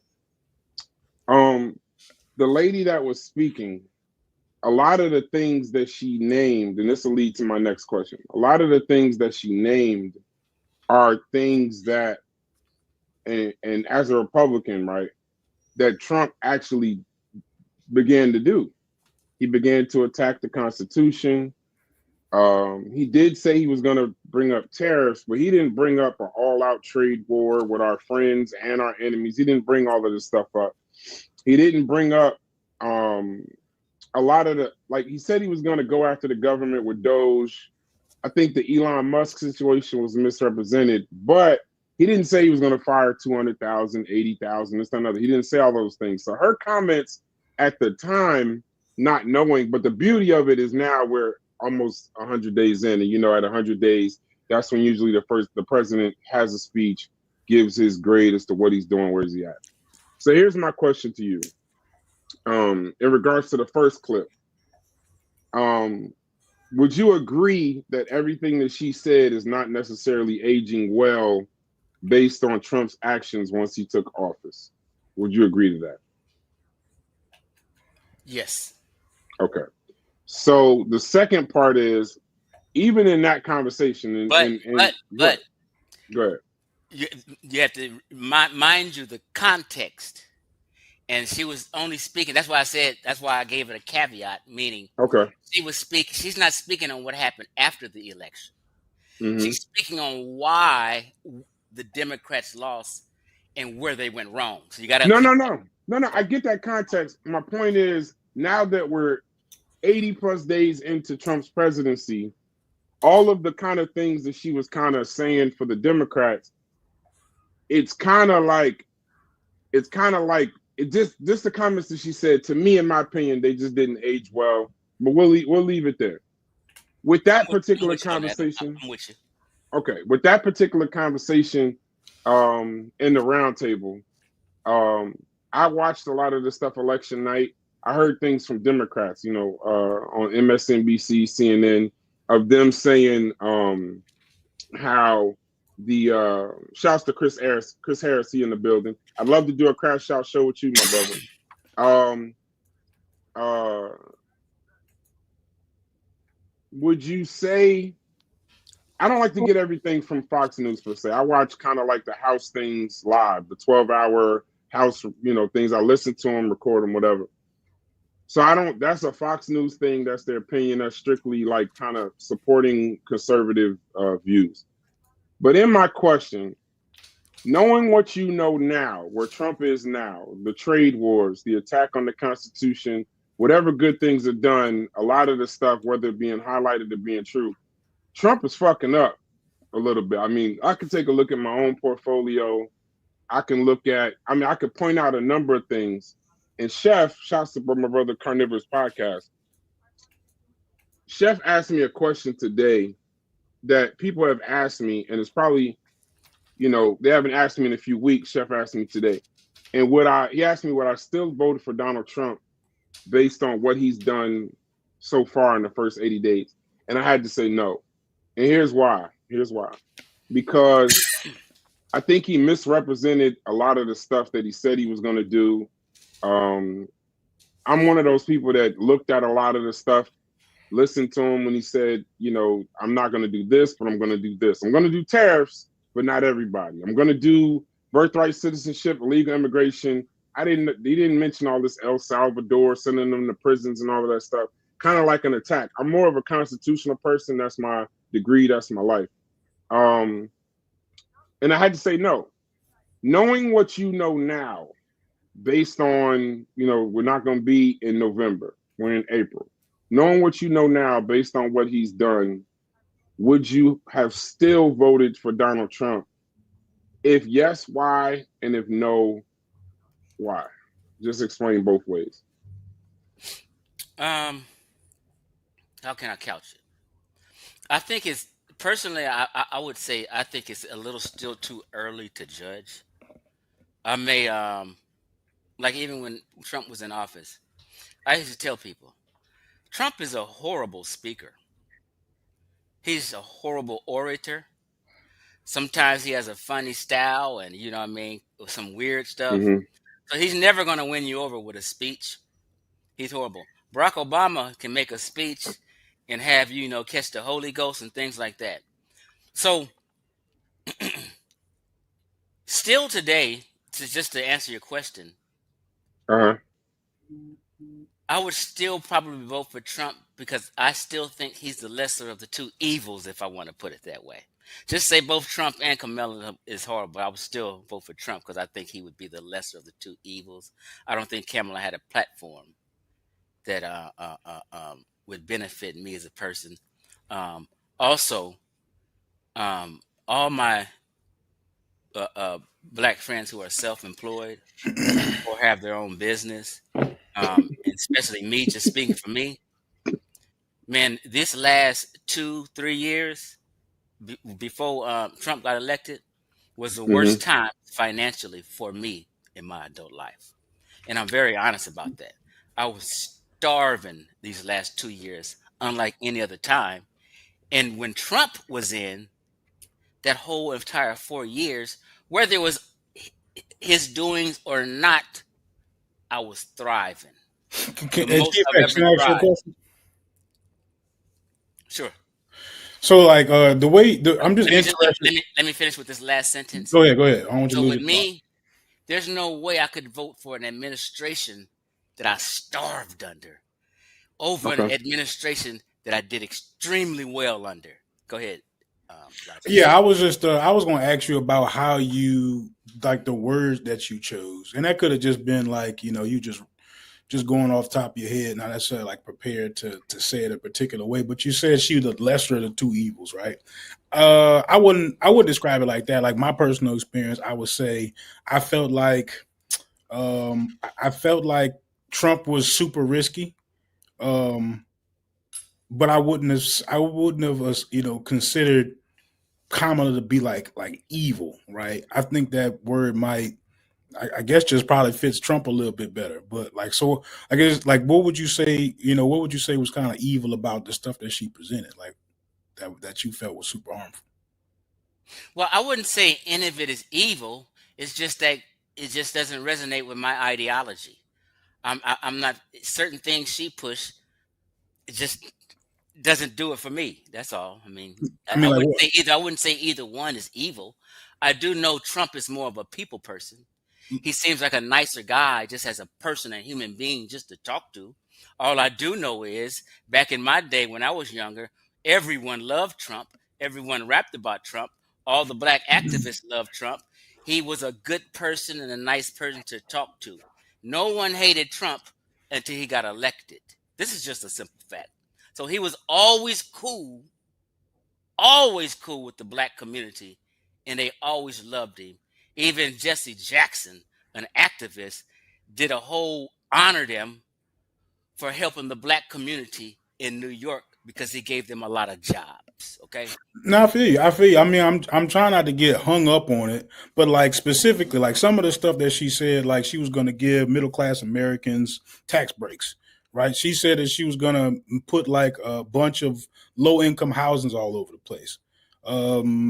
She actually, if I'm not mistaken, I think she was like kind of pounding the desk about raising the taxes for high earners.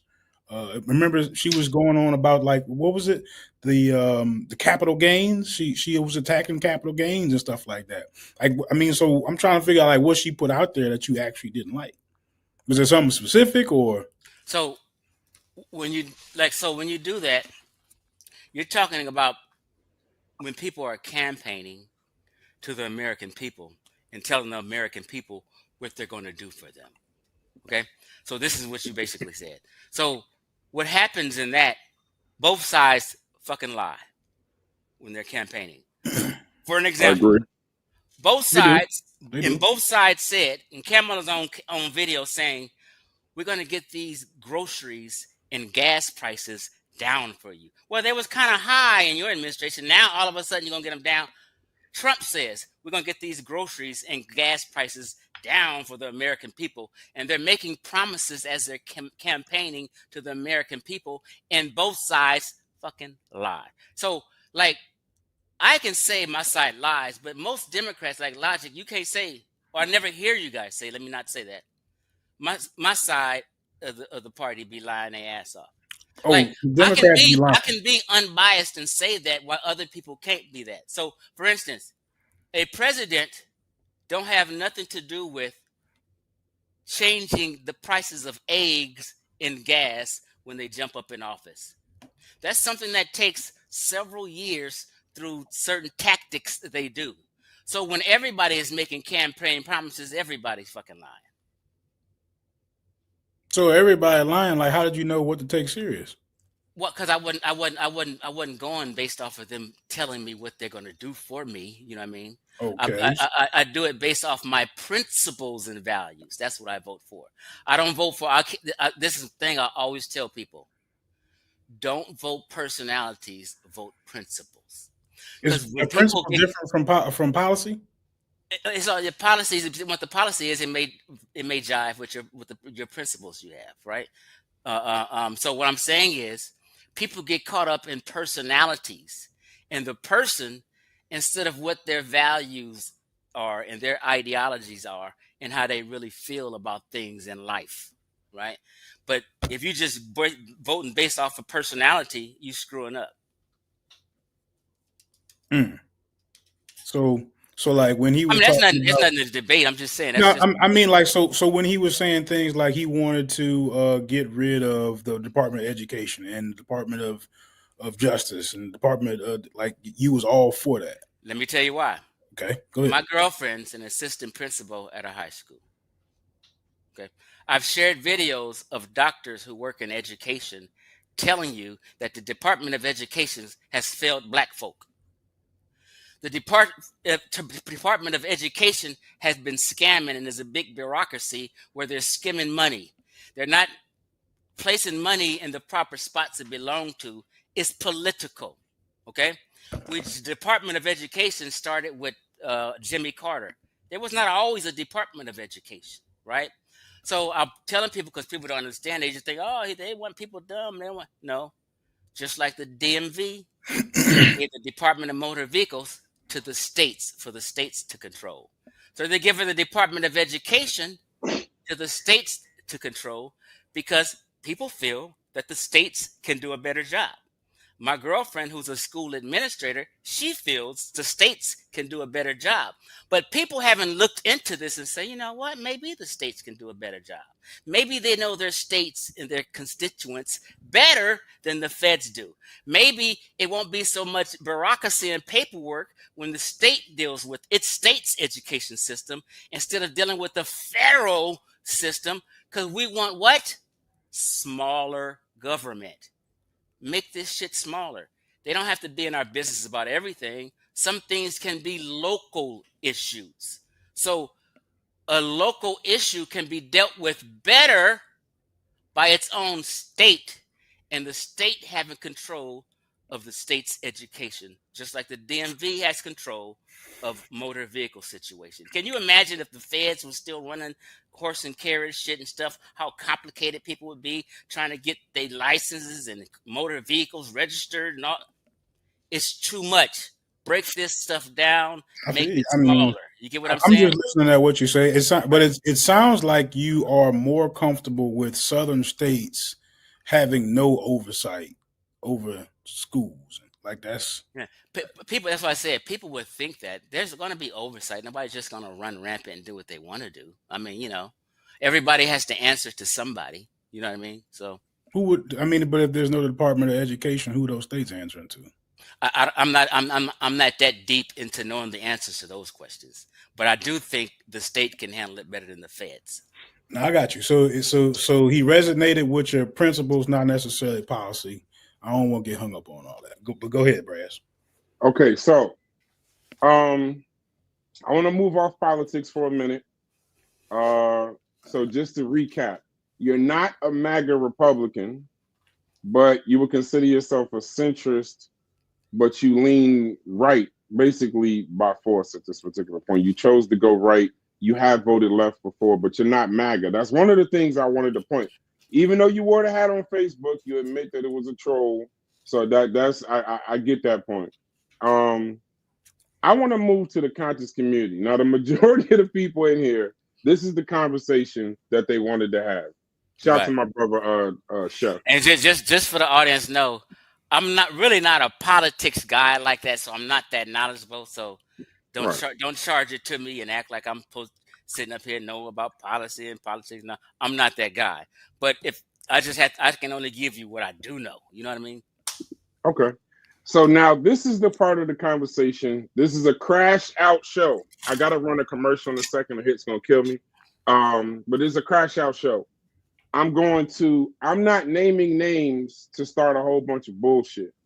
I'm naming names because for me, I don't know, Logic. When would you say you became a card carrying member of the conscious community, Logic?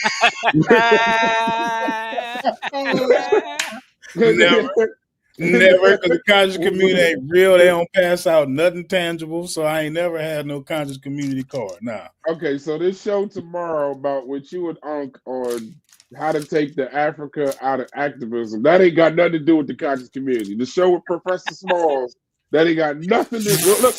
Look, I'm crashing out too. So I'm gonna at some point, Logic, you are going to admit that you are a card-carrying member of the conscious community. But that's neither here nor there. Okay. One So day, look, one day you'll do. what you saying, right, is somebody who proverbially, like in this particular case, drink. I'm gonna crash out for real. In this particular case, I gotta go beyond reform and say it needs to be totally rebranded, right? And just for I guess analogy purposes, you can't call a guy who suggests to y'all to burn this shit down, member of the thing that I'm suggesting that you burn down. I don't think. Okay, no. That's the best argument that you've ever given me.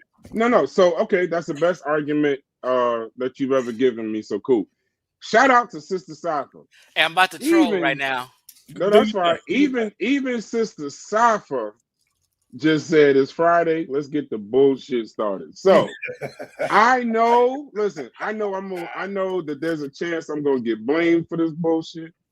I know that it's a chance that it's gonna be some people that's gonna be mad. I get it, but you have the full opportunity to bring your ass up here on a Crash Out TMI Carnivorous podcast and speak your speech and represent your shit. I give you the same platform. But I started with Chef, only right. I'm gonna go into the conscious community. We done with politics for now. The show is about to start now, actually. Yeah, I truly believe. I laid it out. I want to troll because you just mentioned get you something to drink. So I said, hold on. I said, let me pour me something to drink. Okay. So I done poured me some Kentucky bourbon, and I'm about to troll on this because I got this free in the mail. I said, let me fuck with Logic and Chef Ring real quick. Turn up. Look. Turn up. Look, what that say? It's Friday, bro. Turn up. What that say? Donald Trump, president of the United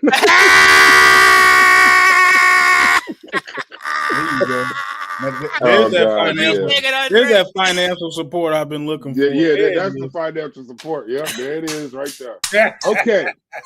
So I'm going to set a preference. I got to play a commercial. If y'all leave, fucking leave. I don't care if you watch it today or tomorrow, but I got to play a commercial. Hits is already, I know we got to pay the bills. First commercial I'm going to play is the Discord. Shout out to my brother Carnivorous Podcast. He's been in our Discord handling his business. Somebody knocked off his Discord or did something with his Discord. So I want to, he's been in our Discord handling a lot of his stuff till we get a situation straight. The link that's in the chat, Logic, if you don't mind, can you pin the link? I'm going to put it in the, can you make a Discord link? To the Discord or to... Pin the link to the Discord. Yeah, pin the link to the Discord in the chat so they could... We want y'all in there. It's free speech. Oh, I do admit there was a time where I was removing everybody that pissed me off. I have to apologize publicly. I guess it was kind of deemed that it was brass versus the conscious community, but it wasn't. It was just, I didn't really it's cool to say free speech until you actually have to practice free speech, right? And now that I have to actually practice free speech, it's easier said than done. So I'm sending out an apology to anybody that I don't expect you to come back. That's not what this is for. But it's an open Discord, free speech. Come in, speak your speech, and then we'll move from there. So I'm gonna pay the bills real quick, and then when we get back, Chief, I told you we crashing out. Let's crash out.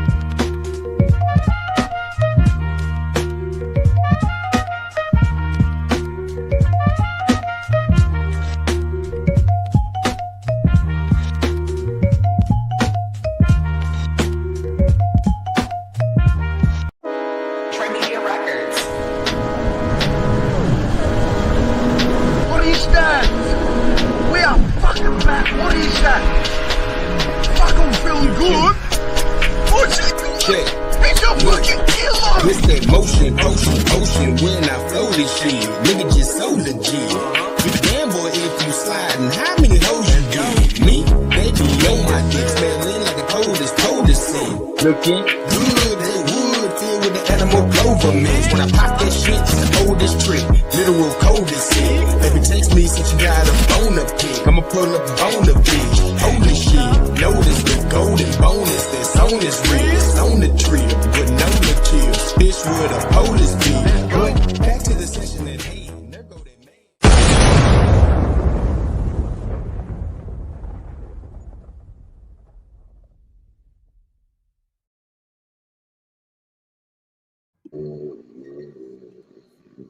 Okay, my brother, we back.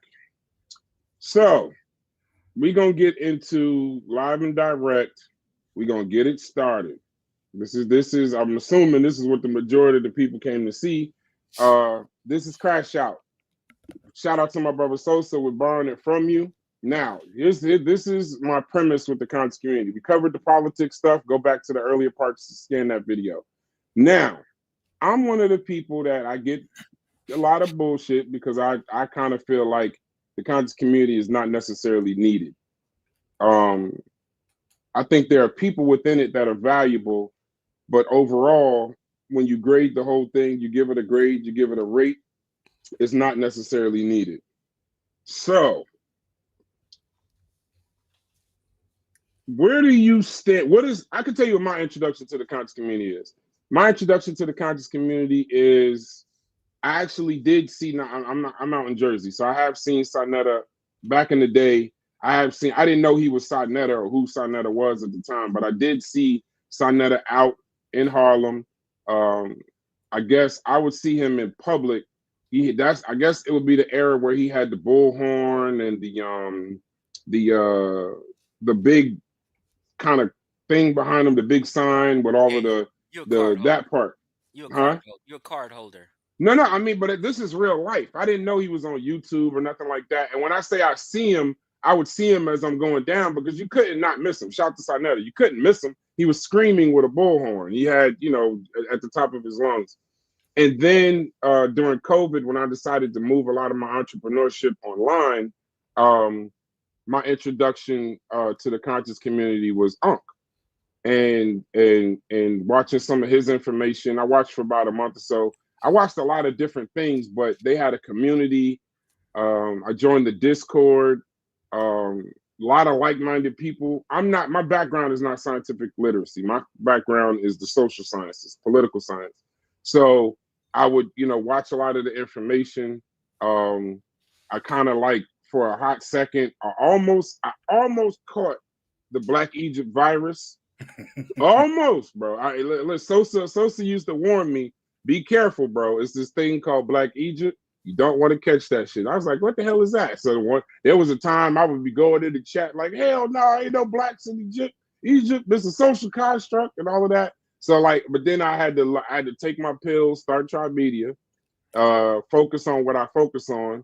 And that was kind of like my introduction, right? So I know kind of some of the players. I don't know all of them. What was your introduction to the conscious community? What would you say your first, because it's interesting. Yours is kind of like a West Coast introduction to the conscious community. So what is your introduction to the conscious community before we get into the bullshit? Go ahead. My introduction was, I was in a drug treatment program and got out in 1992. While I was in that drug treatment program, it was an inpatient program in Compton, California, right? Mm-hmm. So while I was in that inpatient program, and it was for 9 months, we say drugs and stuff like that only going to lead to jails, institutions, and death, right? So the drug program, the inpatient drug program, was an institution, as well as me going in and out of the LA County jail several times during my addiction, just for fucking up and doing bullshit, right?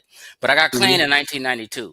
When I was in that drug program, I met a guy named Jack, who was the cook.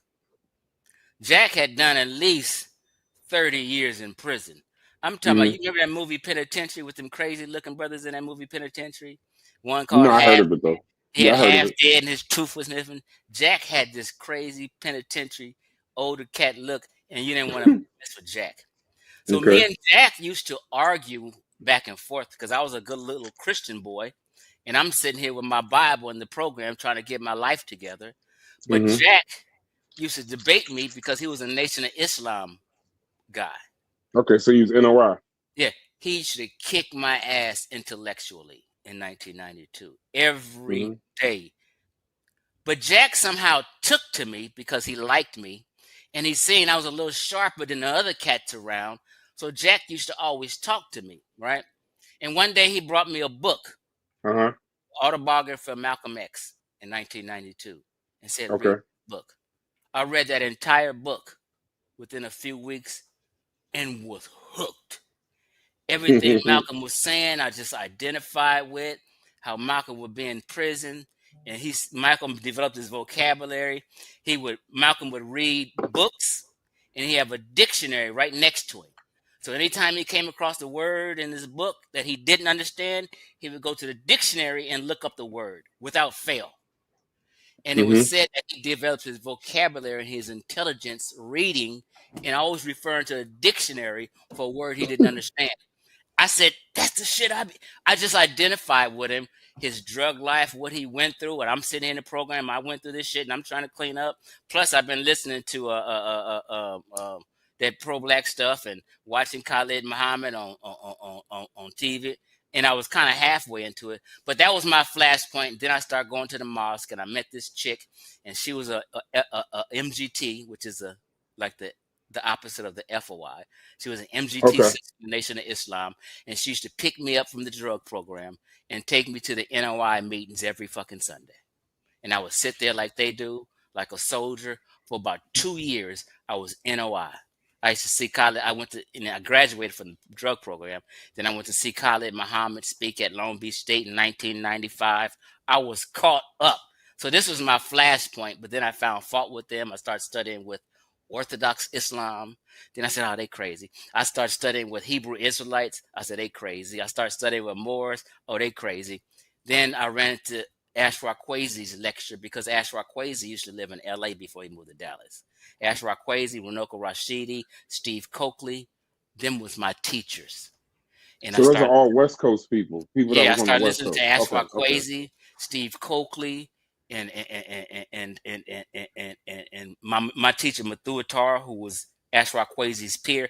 People don't know Mathu Attar, but Mathu Attar, if you do know him, was one of Dr. Ben's first students, like Ashraf Kwesi was.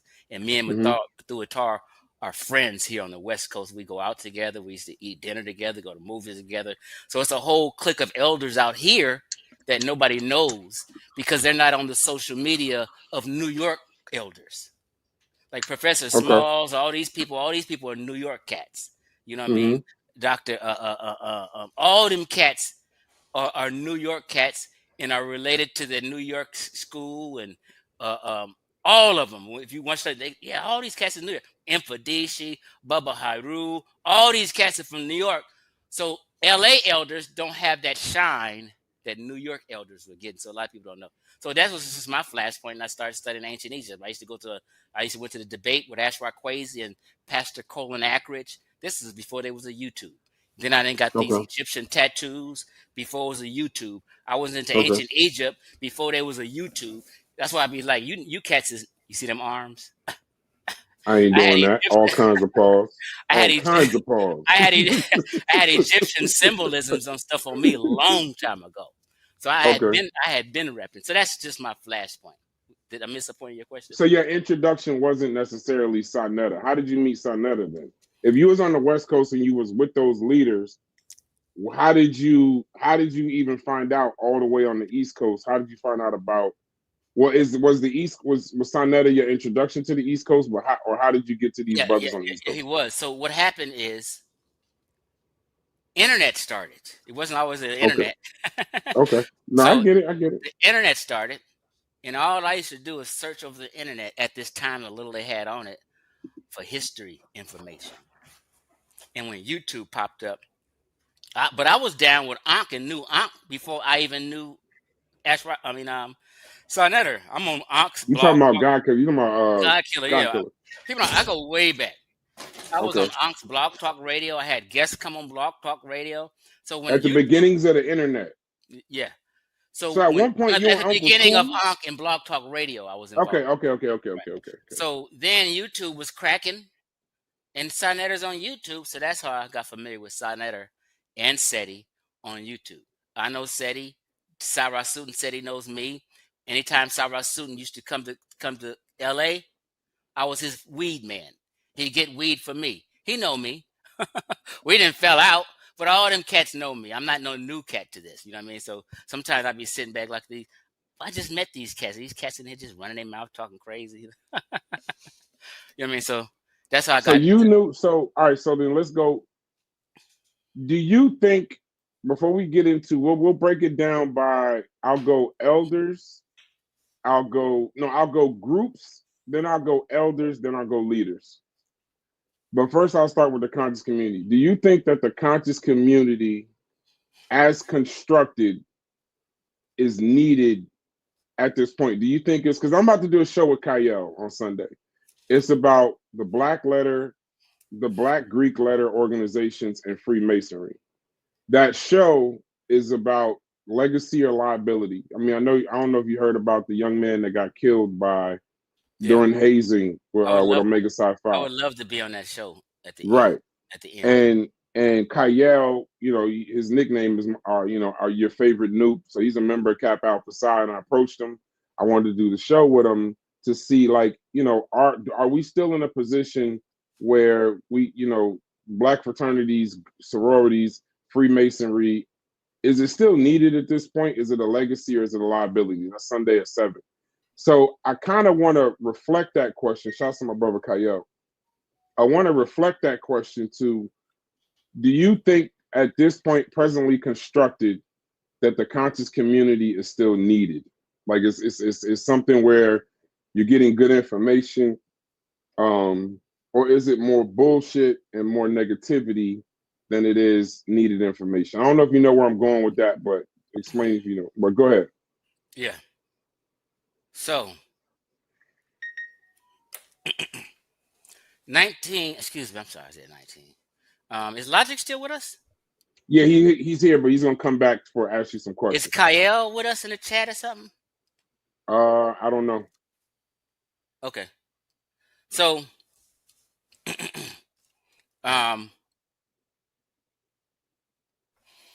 when I was representing RBG, right? So they have What the is RBG, that? red, black, and green. Okay, go ahead. Right. But peace to you, Corey. These are terms, we didn't call ourselves RBG. People do now. Back then, we called ourselves Garveyites, right? I'm a Garveyite. And the RBG, the red, black, and green, was just the flag that Garvey gave us to represent for Black Americans, okay? So first, I always say I'm a Garveyite. Today, people say I'm RBG. I mean, whatever. It's all the same shit. So 2019, I got my flashpoint in 1992. But in 2019, big up Corey, but in 2019 is when I start saying, wait a minute, the conscious community is actually a cult.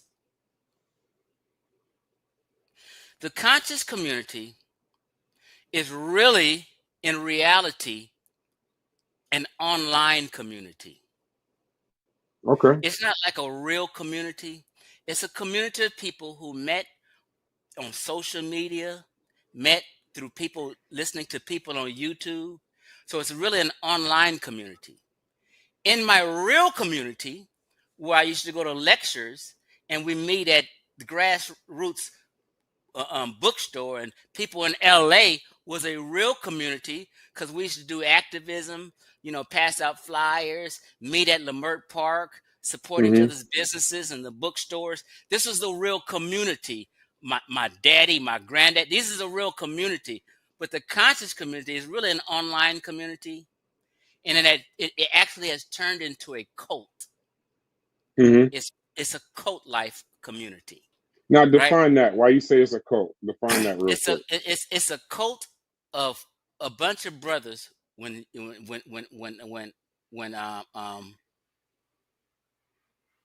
YouTube came out that were of the same like mind and listened to the same elders and the same teachers, because Sonetta had a media mogul right there on 225th Street.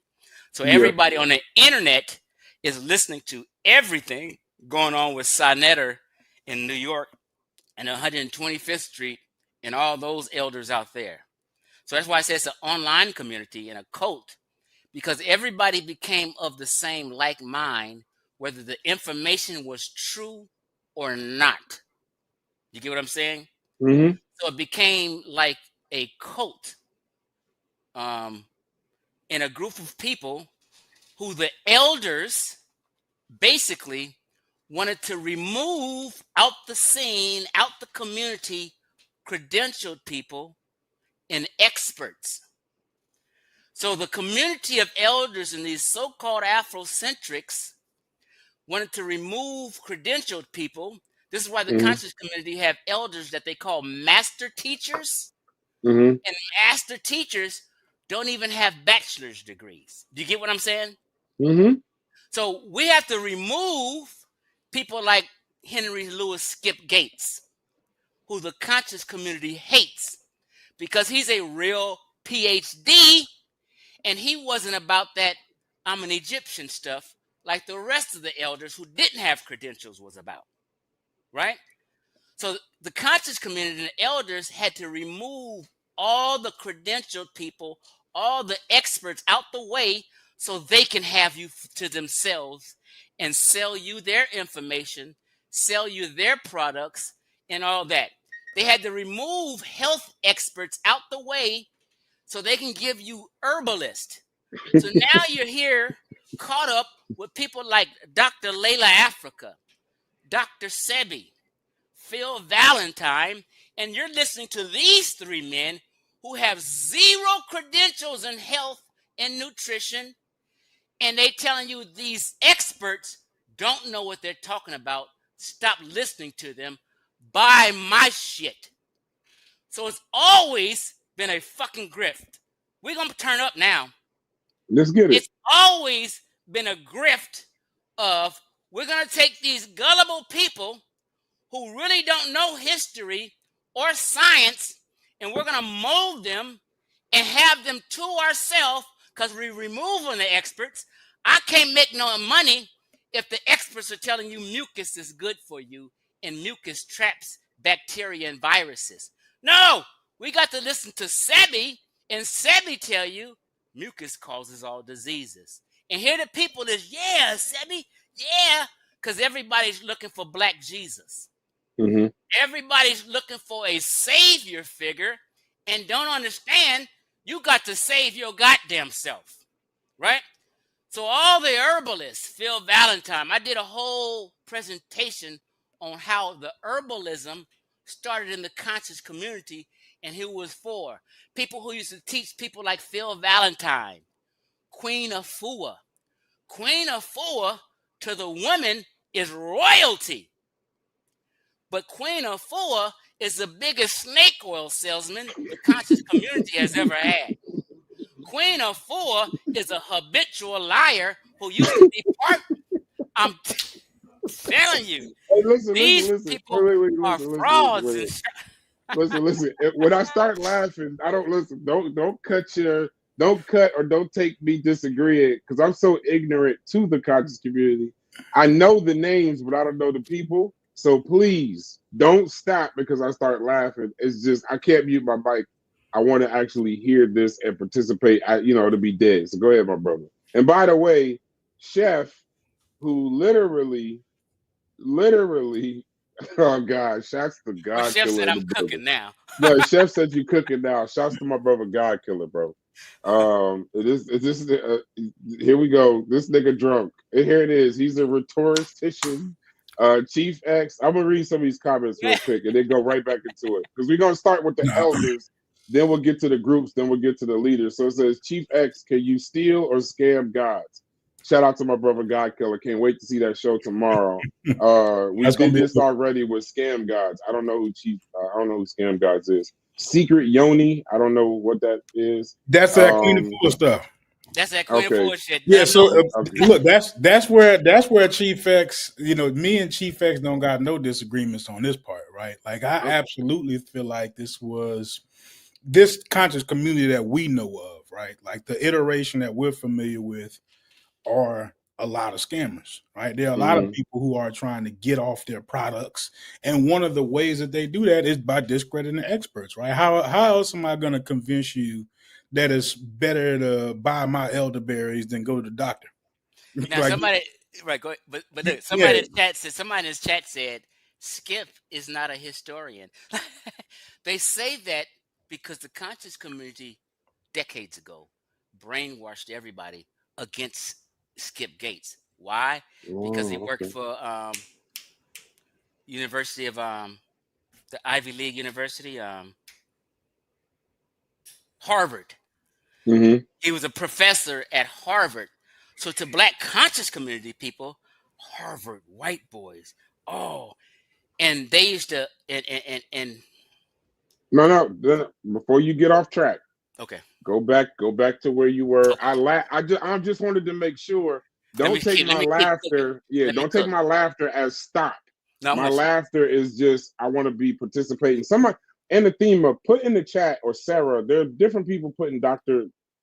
Soy. I think that's the people PK did the show with. Why do y'all keep putting that name in there? Where do you stand with him, Dr. Soy? How you pronounce the name, Logic? Soy Kita. Soy Kita. Where do you stand with I'm him? gonna answer I guess this that's why they I'm keep gonna get back to cooking, but I'm gonna answer. Soy Kita is actually an MD. Okay. People think, but he's actually an MD. I forget his but he has an MD. He's not a PhD, right? Soy Kita is actually an MD. 75% I like him, but it's a 25% of him that I think he's bullshitting, because Afrocentrics lean to Soy Kita because Soy Kita is Afrocentric friendly. They've had conferences, ASCAC, which is the leading so-called scholarly organization for the conscious. Yeah, make sure you cover them. Make sure you cover them when we get to groups. ASCAC up now. Yeah, when we get to groups, cover them. We're gonna do elders. We're gonna do groups. Then we're gonna do leaders.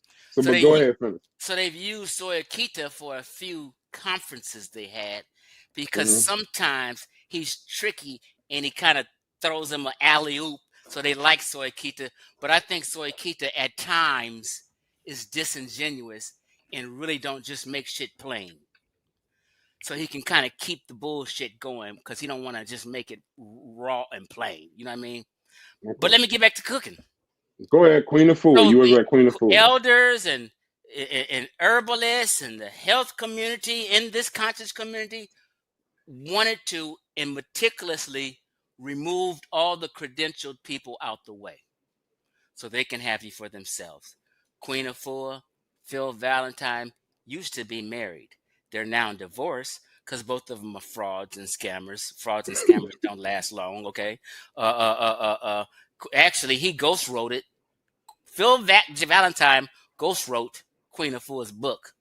What's the name of her book, y'all? Help me on the chat. Logic, if you're gonna spell Keita, spell his name wrong. I mean, spell his name right. His name right? You fucked his name up. Right? You say it wrong. I spell it wrong. I say it wrong. You spell it wrong. Yeah. So and shouts to PK. They had a successful show with him. I think a week or two ago. Shouts to them. Go ahead, brother. So now we get these herbalists teaching the conscious community about biology, health, and nutrition. Okay. Instead of listening to a nutritionist, people rather listen to Sebi and Layla Africa, right? Crazy, right? So, who's that? Oh, what's up, Donnie Williams? So this is what happened. So the conscious community. It says The Wounded Womb. That was the book. The Wounded Womb. The Wounded Womb. That's one of them, and it was another one. But I hear you. They were progenitors of that, right? So,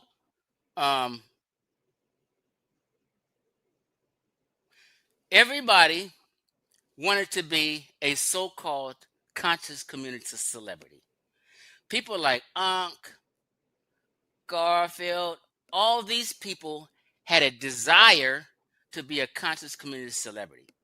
I've always told people, my channel, Unc's channel, Pseudo Killer's channel, Carnivorous, Yo channel, all these Black Power channels, all these channels talking history and science, we will never, ever, ever have a lot of views.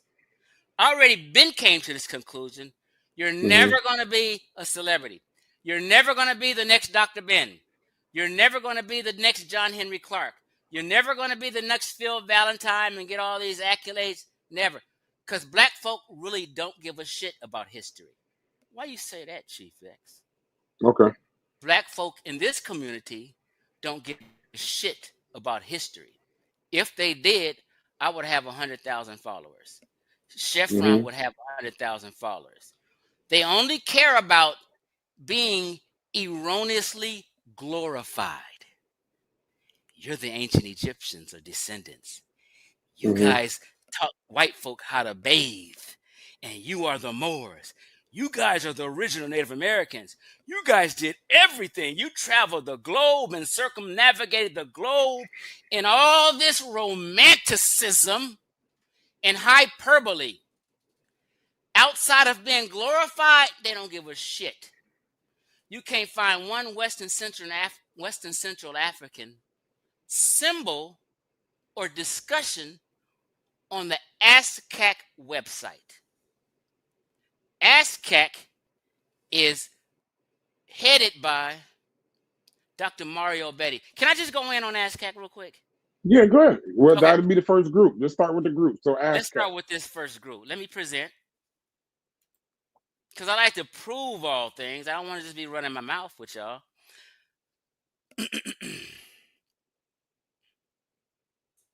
It's popping up. I got so many damn windows up. I'm saying this because I've been here since the beginning. So a lot of people here are kind of new to me, right? So date the beginning for me. What is the date? If you had a year, what is the beginning of the conscious community is when YouTube hit the damn scene. When YouTube got started, that's when the conscious community got started. Okay. Now,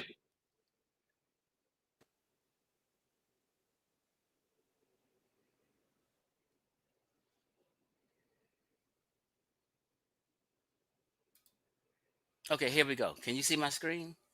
Yep. There's a bunch of black folk in art. Yep. Okay.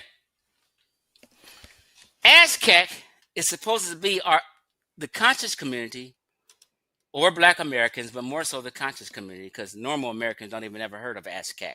My brother, my dad, my family ain't never heard no damn ASCAC.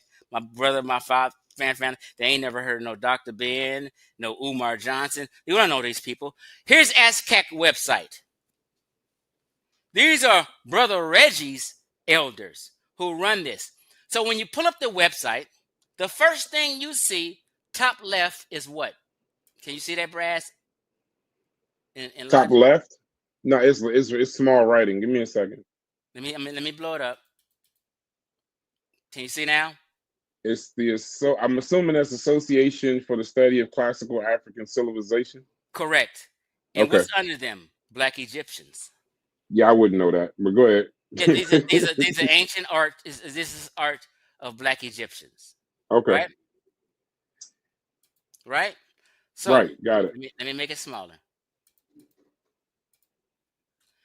In the middle, on this flyer, when you first pull up ASCAC.org, guess what they're promoting? What? Right here it says, the Association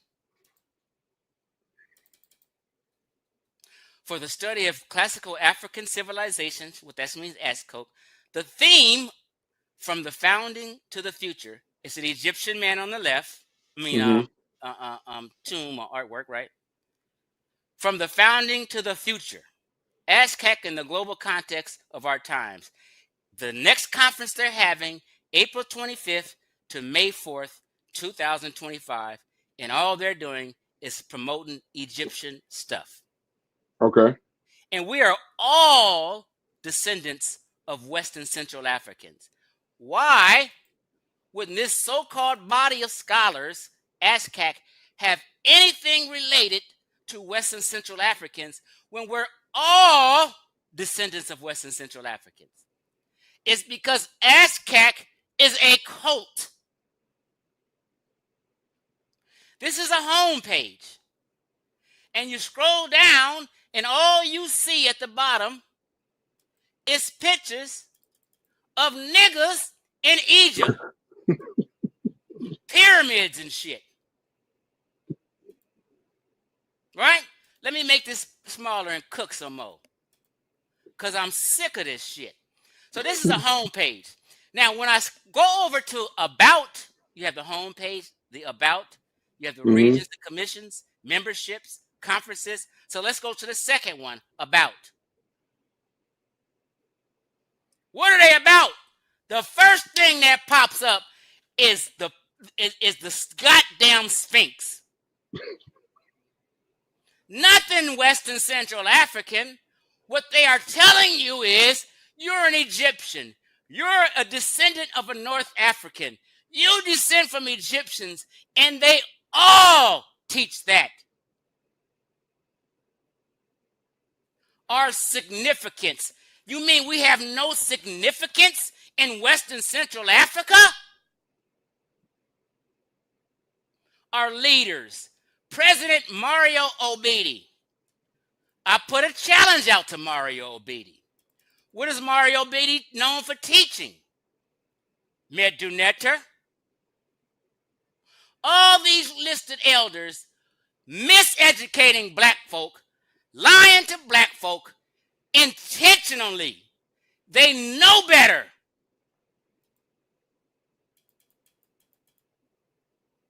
Okay? About page on the left. What do you see? Black Egyptian cartoons. You haven't seen nothing related to West and Central Africa yet. Why? It's a fucking cult. Regions and commissions. Let's scroll around. They have regions. And the only symbol is their logo, Egyptian bullshit. Okay? Let's scroll. Yeah. This whole, okay, let's scroll to the next. Memberships. They got membership forms, and what pops up? New membership, returning memberships, and a goddamn pyramid and a fucking Sphinx. ASCAC, are you serious? You disrespected my ancestors. When I went to Ghana, I said, I'm coming back to fuck with these niggas. I'm getting on their motherfucking ass. What's wrong with ASCAC? And when I went to Egypt and I went to them museums, I'm sorry, not Egypt. Because when my 50th birthday came, I'm 55 now. I said, Okay. and I was in the Navy, so I've been all around to all kind of countries, trust me. But outside the Navy, I never traveled outside the country on my own. So when I said my 50th birthday come, I'm not going to no goddamn Egypt like these goddamn people do. On no goddamn tour to North Africa and give all these Caucasians my money and donations and flights and shit. I'm not contributing to their economy. I'm going home to West and Central Africa, and I went to Ghana for my 50th birthday. In every 5 museums, since y'all talking about museums all the time, every museum I went to, not one museum had an ancient Egyptian symbol in it. Nothing about Egypt in any museum in Ghana. This is some Black American bullshit we own. In Ghana, they represented their culture and their symbols, Andikra symbols, cowrie shells and shit, and all this old bullshit. The only thing they would do was sell Americans Egyptian art, necklaces and shit, because they know you Black Americans love that kind of shit. Right? So this is the member page, and anywhere you go on this site, all these niggas is doing is talking about ancient Egypt and representing ancient Egypt. Let's go to the next one. It says conferences. What pops up? the 41st annual Ancient Egyptian Kemetic Studies Conference. God damn! Ain't we heard enough about Egypt? And these niggas is throwing another conference in 2025 about Egypt? The audacity. And you can check, they have a list of conferences. All Egypt dumb shit. So 2019 came, brass, and I got fed up with niggas. And I started realizing we in a goddamn cult. And let me click on the last one that says more. Contact us and shit. Donate to us. There's nothing on here, but I just wanted to show you all the 5 points on this shit. Anything you click on the home page, the about page, regions and commissions, membership, conferences, nothing related to West and Central Africa. The conscious community is a goddamn cult. I called ASCAC out when I made Black Egypt Debunked. I said I'm dedicating this shit to Dr. Mario Beatty, ASCAC, Brother Reggie, Smash Rockwell, Sonetta TV, anybody, let's get it. I want that smoke. Fuck Egypt. All them niggas PC'd up. Ran to protective custody. Now your ass running to the deputy, Ice Cube said. Niggas PC'd up. Here come Ankh, a whole 9 months later, wanted to debate me. I wasn't on this gravy train I was fucking driving. The only 3 people who was on the gravy train and being about right was me, Chief X, Chef Ring, Corey, Concrete Corey, Ngozi, and the brother Aku. That's it. Everybody else was on the goddamn fence, siding with Ankh, siding with Reggie, siding with Smash, until I brought these niggas along and half of them start halfway listening to me and agreeing with me. But to this day, they can't say, you know what, Chief X, we're going to apologize to you because your ass was right. You debunked, body slammed, and ragdolled the entire community and all its elders. Hold on. So I just wanted to show you ASCAC, right? Okay. Then on top of this, I started going in on different elders because I said, I'm not trying to be messy. I'm not. I said, I only expose men who are intentionally and purposely lying to the community. Knowingly. Not because you naively wrong or don't know history. I'm talking about you niggas who's intentionally misleading and lying to black folk. Phil Valentine, Afua, Layla Africa, Brother Reggie, Smash, even y'all friend, Professor Smalls, Baba Heru, Mfadishi, all these cats know better. When they go to Egypt and on them tours, they'll look at 99 Caucasians and then see one black. 99 Caucasians and one black. And when I say Caucasian, I'm not talking about white folk per se. I'm talking about Berbers and Arabs and Egyptians. They're considered Caucasian in physical anthropology. We are considered Negroid in physical anthropology. Let's not do the semantics things. But they knew every time they stepped their black ass over there that they barely seen their own kind. They seen all them pictures of yellow and white women in artwork, but they still wanted to say that they were black folk. These folk knew better, so I went on a mission to expose them. And right here, let me tell you this before I cook a little more. Take your time. I got to do a commercial in a second. So we still on groups, correct? Right, we still on groups. Okay. So I remember when I made this video right here. See, people talking about Pan-Africanism now, and what good is it, and if it's dead or not, but they fail to tell you Chief X was the first one to knock Pan-Africanism as being dead, and it died in the late 1960s. Here's the video right here, 2019. When I made this video in 2019, this is years before Black Egypt debunked. Niggas was debunked. Niggas was having a fit. This is why niggas don't like me. I've been ahead of the motherfucking curve. Way before y'all. And I said, is Pan-Africanism dead? And I proved it. You can't, so, oh no, Chief X, we Pan-African. No, you not Pan-African. I said, where's the Pan-African Committee? Who is the Pan-African leader and who are its elders, and when is the next conference? I've been asking niggas for 8 years, when is the next Pan-African conference? Not one answer. Why? Because Pan-Africanism died in the late 60s with Kwame Nkrumah. Kenya don't give a fuck about Ghana. Ghana don't give a fuck about Jamaica. These niggas is not in cahoots with each other doing business. They don't give a fuck.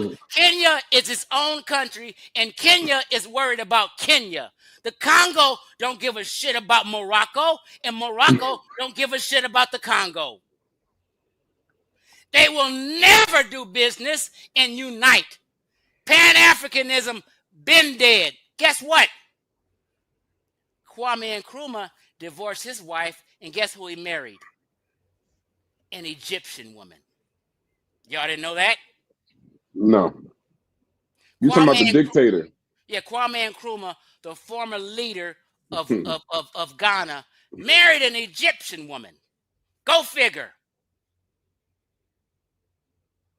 Are any of these African countries, is South Africa doing any business and in cahoots with Mauritania? Is Chad, Nigeria, any of these motherfuckers meeting with and doing business with Jamaica and people in the diaspora? Hell no. Niggas don't give a shit about each other.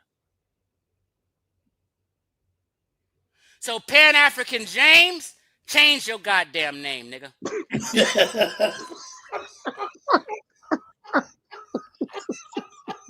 It's a cute moniker only. Anybody, yeah, I'm Pan-African. It sounds good. Who's your leader? Who's the committee? Who's trying to unite the diaspora with Africa? Goddamn nobody is. Everybody is on their own for their goddamn self. My son ain't got shit to do with DQ Hampton's son. DQ Hampton's son, if he had one, I don't know, I'm just making an example, is on his own shit. My son is on his own shit.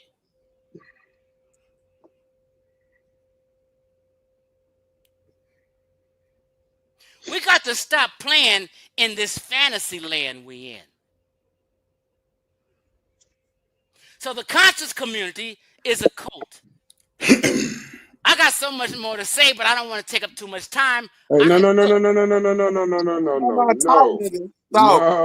Listen, I have a rule for these crash outs. I'm here until you done crashing out. So I don't have this is not, because there's going to be more of these. I put the camera on so I can take a sip. So I won't say drunk Chief X. That's too I got my late. goddamn whiskey because I wanted to crash out. That's too late. I'm calling you a drunk ass. God damn it, I'm drinking some goddamn bourbon. I'm a goddamn grandpa. I don't give a fuck. I'm called you a drunk hater about an hour ago. We way past that. Shouts to God Killer. So don't worry about that. This is a crash out show. I hope y'all all are still around when we open up the panel, but I'm gonna let the brother have the floor. We only got one more topic after this, and then we'll open up the floor. Just make sure your camera is on. So stay right there though. Stay right there. So I'm gonna just go elders, and this is where I need logic for this because I'm not as versed. What elders would you say were helpful? Were there any elders per se that you would consider helpful? And then I'll go to the ones that you may consider harmful or fraudulent.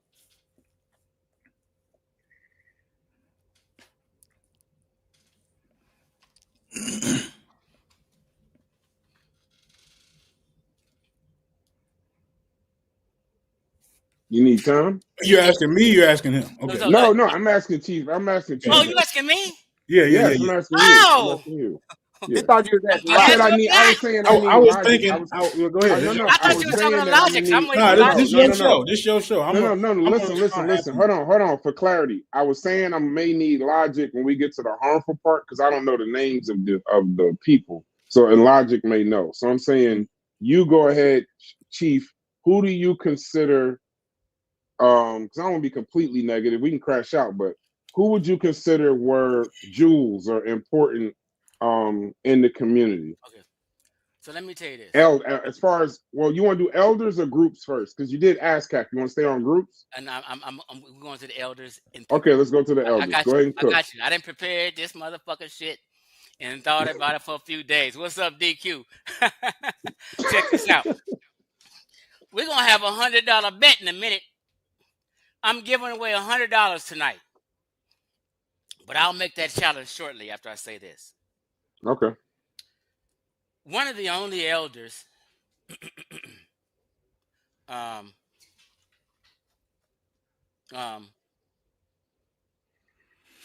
is God? See, I'm horrible with names. Sometimes I don't know a name, and I got his book.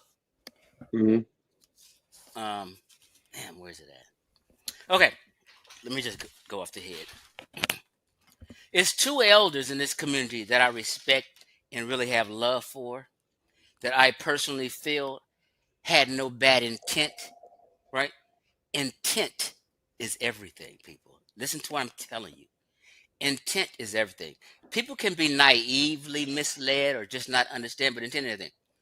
Dr. John Henry Clark, I had respect for because I don't think he was intentionally or purposely miseducating anybody.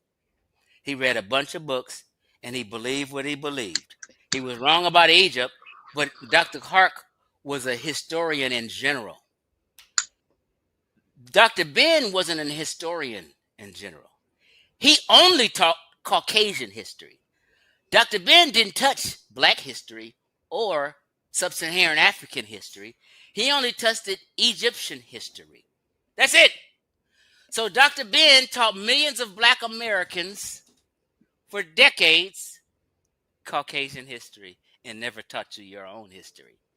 People don't think about that, but that's a reality. Dr. Clark, I think, was genuine. I like and dig him. And the other one is Dr. Amos Wilson. Dr. Amos Wilson was different. Dr. Amos Wilson wasn't talking this Black Egypt shit and doing all that dumb shit y'all be talking about, right? Dr. Amos Wilson was about psychology and Black folks' mind and how we're to come up and be productive people and citizens. The blueprint plan, right? He wasn't talking we ancient Egyptian. That wasn't Dr. Amos Wilson's thing. So Dr. Amos Wilson had good intent, and he was talking about psychology, which I was into because I was a youth counselor. I worked in mental health, so he resonated with me. So Dr. Amos Wilson and John Henry Clark. Everybody else were false teachers. Everybody else was grifters, teaching shit to tap your emotions and take your goddamn money for lectures and tours and places your ancestors had nothing to do with it. Okay. So you said, just so we're clear, John Henry Clark and who? Dr. Amos Wilson. Amos Wilson. Okay, so then I'm gonna name the ones I know, and logic, y'all help me out on who I forget. Where do you stand on Dr. Where do you stand on Dr. Ben? Where do you stand with Dr. Ben? I'm talking to you, Chief. Oh, Dr. Ben, a total fraud, habitual liar, right? Charlatan, and a jive turkey. That's how I feel about Dr. Ben. Dr. Ben lied about who he was. He claimed to be Puerto Rican and Ethiopian. He did not want to be Western Central African. Dr. Ben told niggas his mama was Puerto Rican. Are you kidding me? This nigga straight up out the Congo looking. Dr. Ben said his mama is Puerto Rican. He didn't say Afro-Puerto Rican. He strictly said Puerto Rican, and he said his daddy is Ethiopian, which is a Horner and not you. So Dr. Ben didn't attach himself to Black American genetically and or historically or claim any of our ancestors. He claimed the Horn of Africa and Egypt and said his mama was Puerto Rican. He was a fraud. His children said he lied. His own children said he lied. He lied about his education. Simple shit that you don't even have to lie about. He lied about his whole life, his education, and his history was pseudo history. We thought it was deep because we didn't know no goddamn better. So we just sitting here hoping someone glorifies us and romanticizes history so we can feel better about ourselves and we can compete with white folk. The conscious community's whole thing is two things, Brass. Go ahead. The psychology of the conscious community is two things. We want to compete with white folk for morality and achievements. That's it. The conscious community, listen to what Chief X is saying. I'm the goddamn wise man here. I'm not stopping you. The conscious community is based on two things: competing with white folk for achievements and morality. We set out to fight Eurocentrism with Afrocentrism. Eurocentrism been died. They been stopped that bullshit. Afrocentrism continues on strong to this day. Both Afrocentrism and Eurocentrism is wrong and off base. One stopped, another didn't. That's you niggas. Okay? So, why you say they competing for morality and achievements? Mm-hmm. The only thing we worrying about is trying to make white folk think we built the pyramids. We did all that. We helped you bathe because we don't feel good about being Western Central Africans and being in a primitive state and being slaves and shit. We don't feel good about that. We don't feel good about no infrastructure in Western Central Africa like everybody else around the world in general. So we wanted to compete for achievements since we didn't foresee any in Western Central Africa and in Black America per se. So we want to act like we're smarter than the white man and we built better things than the white man. We taught them how to bathe. We were the first to do this. We were the first to do that. We are the original Native Americans. We are the original Chinese, niggas be saying. We was the first this. We conquered Spain. We conquered all this shit is competing for achievements. And guess what? Niggas didn't do none of that goddamn shit. So then the second thing, we're competing for morality. We want to say the white man's the devil and bad. He enslaved us and beat us and done all these atrocities. But no, we good people. We ain't done none of that. We better. We original. We in nature and all this old bullshit. Meanwhile, black women in America breastfeed the least out of all races. Meanwhile, I did a whole presentation on it. Mm-hmm. Black folk commit the most violent crimes in all, I didn't say some, all violent crime categories. Black Americans lead in America over every single race by percentage of the population. Oh, when I did that video, people got pissed. But I do this shit because people have to understand and learn. Like when I was in recovery and AA and NA and Narcotics Anonymous and Alcoholics Anonymous, the first thing you learn is you have to first admit you're an alcoholic. You have to first admit you're an addict. So you say, my name is Chief X and I'm an alcoholic in AA. Or in NA, we say, my name is Chief X and I'm an addict. You have to admit that and admit you're fucked up in order for yourself to heal. If you don't think you're fucked up, if you don't think you're an addict, you're going to continue to get high and you're going to continue to drink because you don't think you're fucked up and you don't think you're an addict or an alcoholic. So the healing process is the same in the community. We have to first admit we're fucked up and we're fucking up and we need to change. Then the healing process starts. So if you don't understand that psychology, you're going to be mad at Chief X for decades. But you didn't understand Chief X's angle. When I first started this mission, I'm saying I'm bringing y'all back to West and Central Africa. This is on video documented. I'm taking y'all out of Egypt, and guess what, Brass? What's up?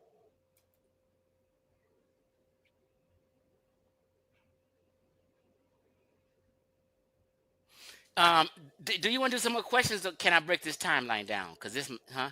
No. Before we get into but remember, we covered elders, master teachers. I want to go a little bit into groups, a little bit into the leaders, and then because every crash out session that I do, this is what anybody that's in the conscious community, I want to get their unfiltered feelings on other people in the conscious community. So we can go into the timeline, but I still got some groups and different people I want to go into. So you can kind of describe how you want to do it, however you want to do it. All right, so we'll get off master teachers for now. But before, I'm glad you said that word, though. This means to make this one more statement before you answer. Okay. There's no group of people in the entire world, especially in America, that calls somebody a master teacher. Nobody does this dumb shit. What makes a person a master, and this master don't even have an associate's degree or a bachelor's degree, but they are a master teacher. Nobody talks in these terms but black folk because psychologically we're looking for a savior figure, a master. So we feel Dr. Sebi can heal the blind. He can heal the sick and shut in. If you got AIDS or anything, Dr. Sebi can heal it. Not the white man. Dr. Sebi can do it. Because we're looking for Black Jesus and a savior psychologically. And we're choosing uncredentialed nutcases. You want to go into groups or you want to go into leaders? And this is why I need logic, but you keep leaving. So this is, you want to do groups or you want to do leaders? Now listen, I have to say this. This is Tribe Media. We're live on Tribe Media. Also live on Carnivorous Podcast. We are crashing out. This is Chief X Floor. There's a reason why I'm not offering my own opinion. This is Chief X is crashing. I want to hear it, but because somewhere in there is some truth. Because if you say you've been in this since '92, and the conscious community started in 19, and you actually started with leaders, and then you met Sonetta and them on YouTube, then you got a pretty encompassing history in it. So I'm gonna start with groups. So where do you stand with? Well, first off, what groups do you support that you think are needed or positive for the community?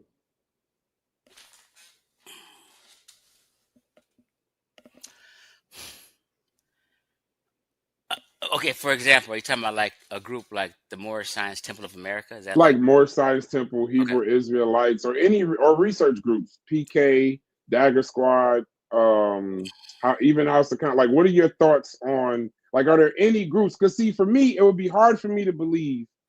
And like I said, my entrance to this community, getting to know this community, being around this community is PK. Now, their scientific literacy, their research.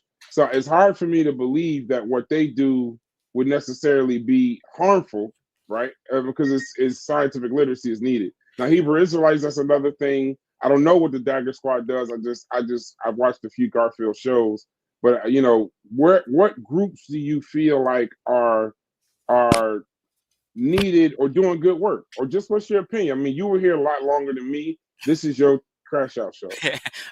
I was sitting there reading comments. I'm gonna stop Yeah, here. I'd stay like Stop. Unc used to tell me, I stay out the peanut gallery because I just get pissed Yeah, off. people That's are just all. making excuses and trying to be contrary, just making excuses. They know what I'm saying is some real shit, but they got to make excuses Now, a because couple people did say you were saying real shit though. right. But some This of is these not that. cats is mad that their belief is getting debunked. So they have to do this side shit, like talking about Chief X calls himself the God best.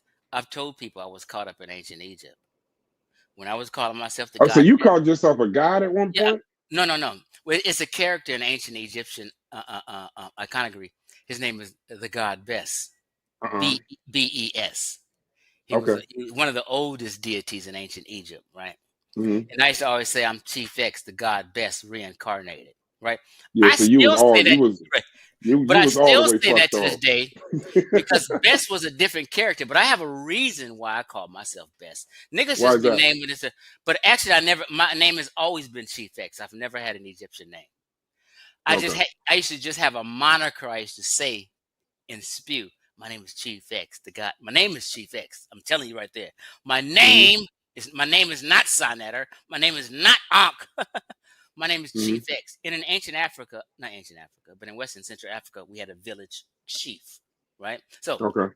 my name is Chief X, the God Best reincarnated. But I like the God Best because the God Best was a dwarf and short. I'm a short cat. He used hmm to wear a beard. I used to wear a goatee, and I used to wear a beard down here. He was a wise man. He was humorous, and he used to like to dance and music. Everything about him I felt and related because I used to dance, pop, lock. I still do. Everything about Bess I related to, and he was hmm kind of considered himself a wise man, and I always called myself a wise man, right? So I just use that as a moniker, the God Bess. But he knows that. I've said this a million times, but people just. What was my point? I was going to say something. Now, going to the groups. What groups do you find that are Oh, helpful? And okay. then we'll get into the ones that are Okay, harmful. that was it. So this is what I tell people so people can calm down and relax and see things for reality. The reality is learning about history or science does not affect your life at all. It's not going to do nothing for you to progress you as an individual in life. A job and an education that gives you a job will do that. So I have to tell people so they can understand reality. I'm in this and I enjoy this for shits and giggles, and learning about history is a hobby. It's just an interest. hmm I want to know about ancient Egypt. There's nothing wrong with studying ancient Egypt, don't get me wrong. It's nothing wrong with studying any history or culture. But just don't claim them people to be you. That's when you go wrong.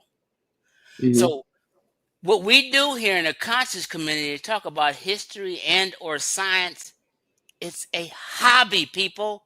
Breathe and relax. It's not going to make you any money. It's not going to improve your life. You have to understand that. So no group in the conscious community is going to benefit your life at all.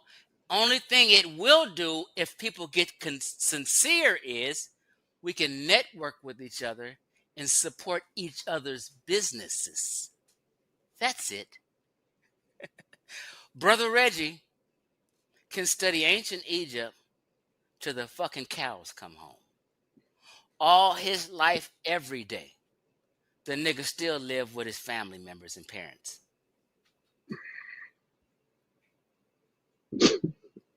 I mean, it's a shot, but I'm Yeah, saying no, something real. no question. That's no question. I don't know if that's real or not, but I'm assuming you. I don't know, but yeah, that's a Right. shot. So But crash out. let me give you another example. No. Go ahead.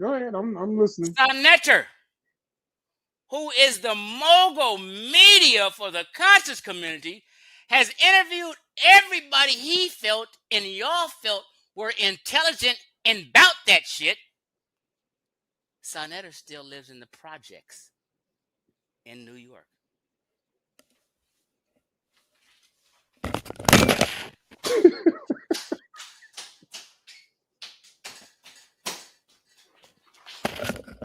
I mean, like I didn't make that up. That's some real shit. God. Oh my God. Did you know that, Brass? No. Listen, I didn't know Brass, that. let me get on my goddamn self. I done bought 2 homes and lost 2 homes. Working. I didn't get those homes because of some conscious community group of talking to these niggas. I went and studied for my real estate exam, took the real estate exam test, and passed the test and got my real estate license. And I started making over $100,000 a year doing real estate and home loans and refinancing. That had nothing to do with the conscious community or any group or any nigga in it. You get what I'm saying? I got you. What improve your life is what you do on your own outside this bullshit cult. So niggas have been in fantasy land for decades. My daddy he was a postal clerk for 50 years. Retired. He could have been retired after 35. He did 50 years as a postal clerk and took care of 4 children by himself from my birth. You think Brother Reggie can do that? Dr. Ben can't even do that. Dr. Ben died broke in a home, a convalescent home. Like, what are we talking about here? So my son, 24 years old, played football from 5 years old until he graduated college, Northwest Missouri State, playing football, got a degree in human services, and worked at St. John Bosco, the top 3 sports team in all sports in America, and he's an academic advisor there. He ain't never heard of no goddamn Dr. Ben. He's doing better than 90% of the niggas in the conscious community, and these niggas is 50 years old. Do you hear what I'm saying?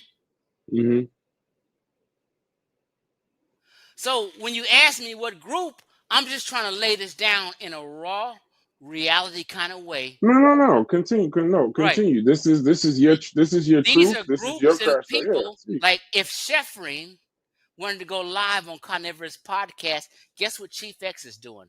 I'm sitting at home on YouTube or watching a movie. I said, oh, Chef went live. Let me go listen. Why? For shits and giggles, kill time, and it's a hobby and an interest, and I like talking shit and killing time as a 55-year-old grandpa at home in South Central LA. That's it. It's a hobby and fun and an interest. It does nothing to improve your life. So all these niggas talking this unity and getting back this. It's all feel-good talk, and it's all grifting to make you think you're going to hook up with Tariq Nasheed and what this nigga says, and black folk going to just come up. No. White folk, black folk, it don't matter what your race is, you're on your own. My white friends are on their own. Ain't no other white folk taking care of white folk. If you're a white folk and you get on drugs, you're gonna be on drugs and fucked up, just like a black person who get on drugs is gonna be fucked up. It ain't no special shit. White folk don't give a shit about each other. What happens is, it just so happened to be, white folks starting businesses and jumped off America. Black folks start business and jump off America. So when white folk do good, then they support each other's businesses. When black folk do good, we support each other's businesses. But if Logic started a toilet paper company and made toilet paper, then blacks buy his toilet paper. That's it. His toilet paper company ain't got shit to do with me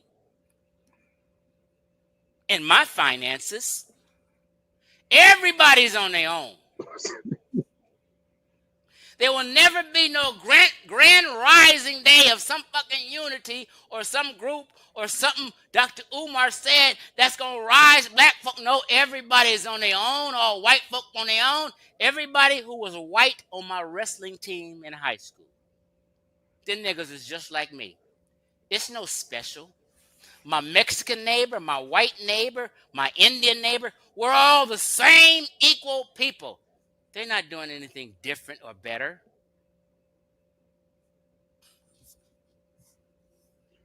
It's Okay, all a before you go grift. further. So, so I know we'll get into FBA in a second. We'll get into that. So as far as leaders, what would you say? I know you got a long history, and I'm couching this because I got respect for my brother but this is your show, right? Where do you stand with PK? Because I'm gonna couch this before you say this, because they do scientific literacy. They just had a brilliant presentation with the guy y'all named before, Dr. Soy Kieda. Where do you stand with PK? Outside of the personal stuff, they advocate for scientific literacy.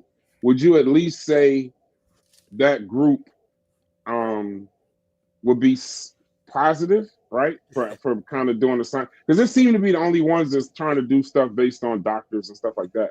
Where would you stand with that? Let me let me clarify where I stand with it. Okay. Great. It's great when any group or people teach scientific literacy. But here's the thing, where people use too much hyperbole, and then we get caught up in the hyperbole and think somebody's doing something special or different. Right? For instance,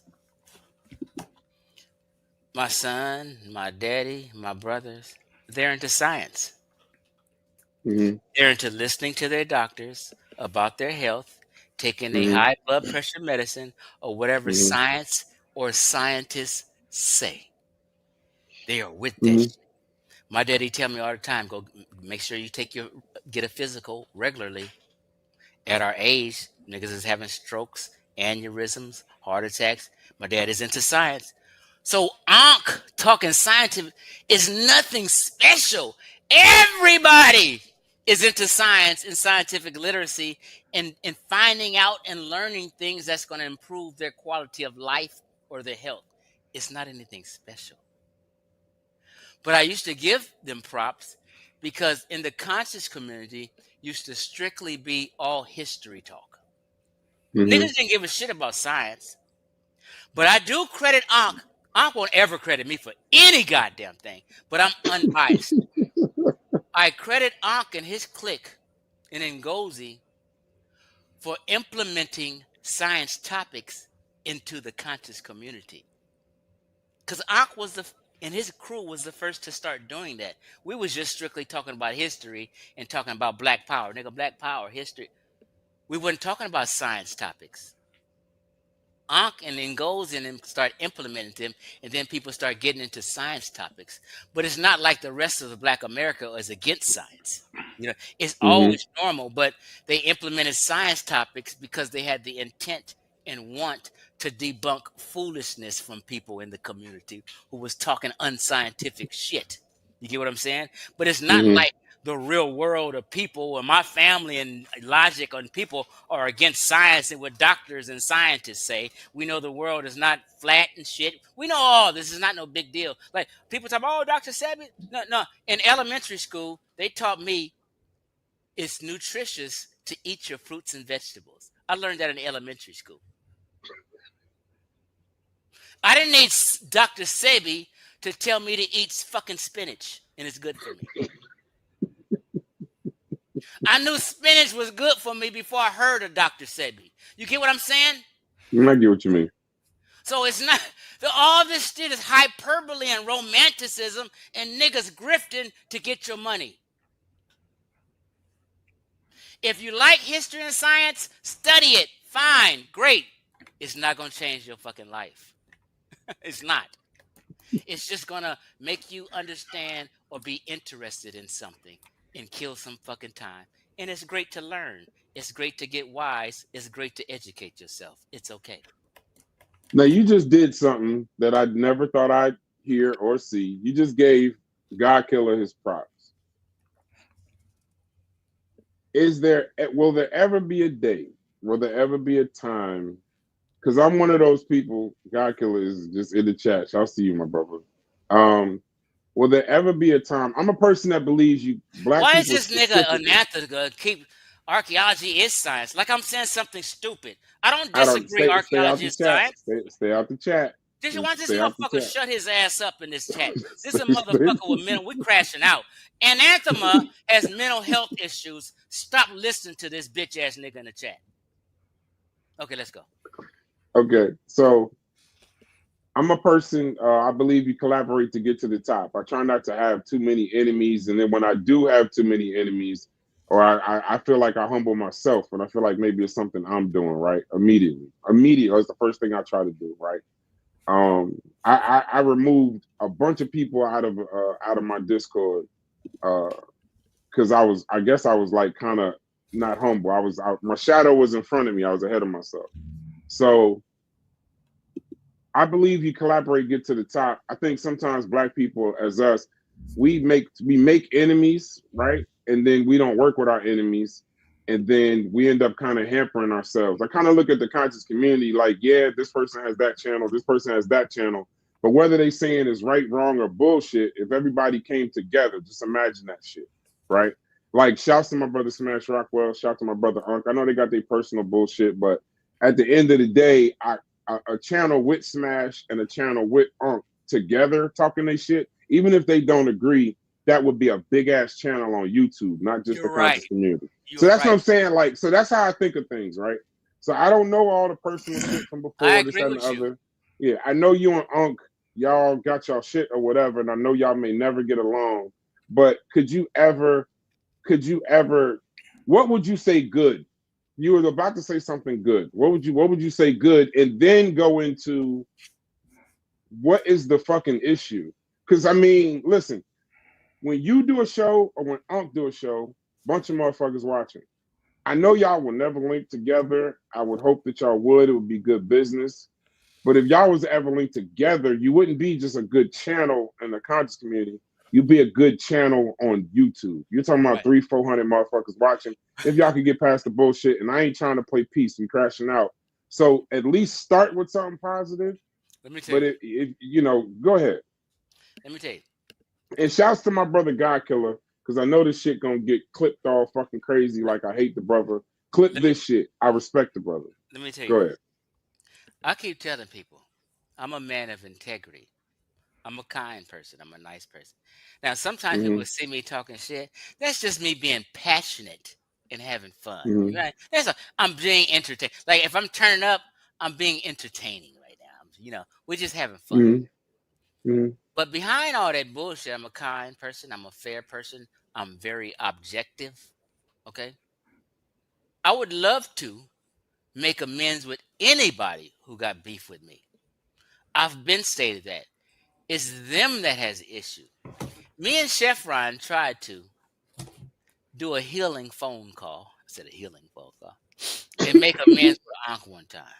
Right?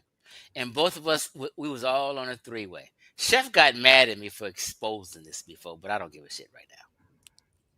We was all three on a phone call and was supposed to make amends and iron this shit out so niggas can get back on YouTube and have conversations together. I'm telling you right now, if it was a title that said Ankh versus Chief X, Ankh and Chief X discussion, that video would go viral. Because niggas just, like that conflict, right? I've never been against me and Ankh making amends. He's against it for certain reasons, right? The pain is too deep. I've embarrassed him too much. I've exposed things that he did immoral to me, and he owes me, and he can't get over it. Me and Ankh used to be always cool. Me and Amon Ra Squad was always cool. But Chief X one day got on his debunk pseudo bullshit, which I did, and I checked the Sar Imhotep when Amon Ra Squad was together. I said Asar Imhotep because I was a real pseudo killer. I was a real pseudo hunter. I didn't care who you was. I told people I hunt pseudo hunters. I hunt pseudo killers. So if you calling yourself a pseudo killer or a pseudo hunter, I'm gonna hunt you once you get pseudo. And this is how I jumped off. So I said, no. Brother Asar is teaching pseudo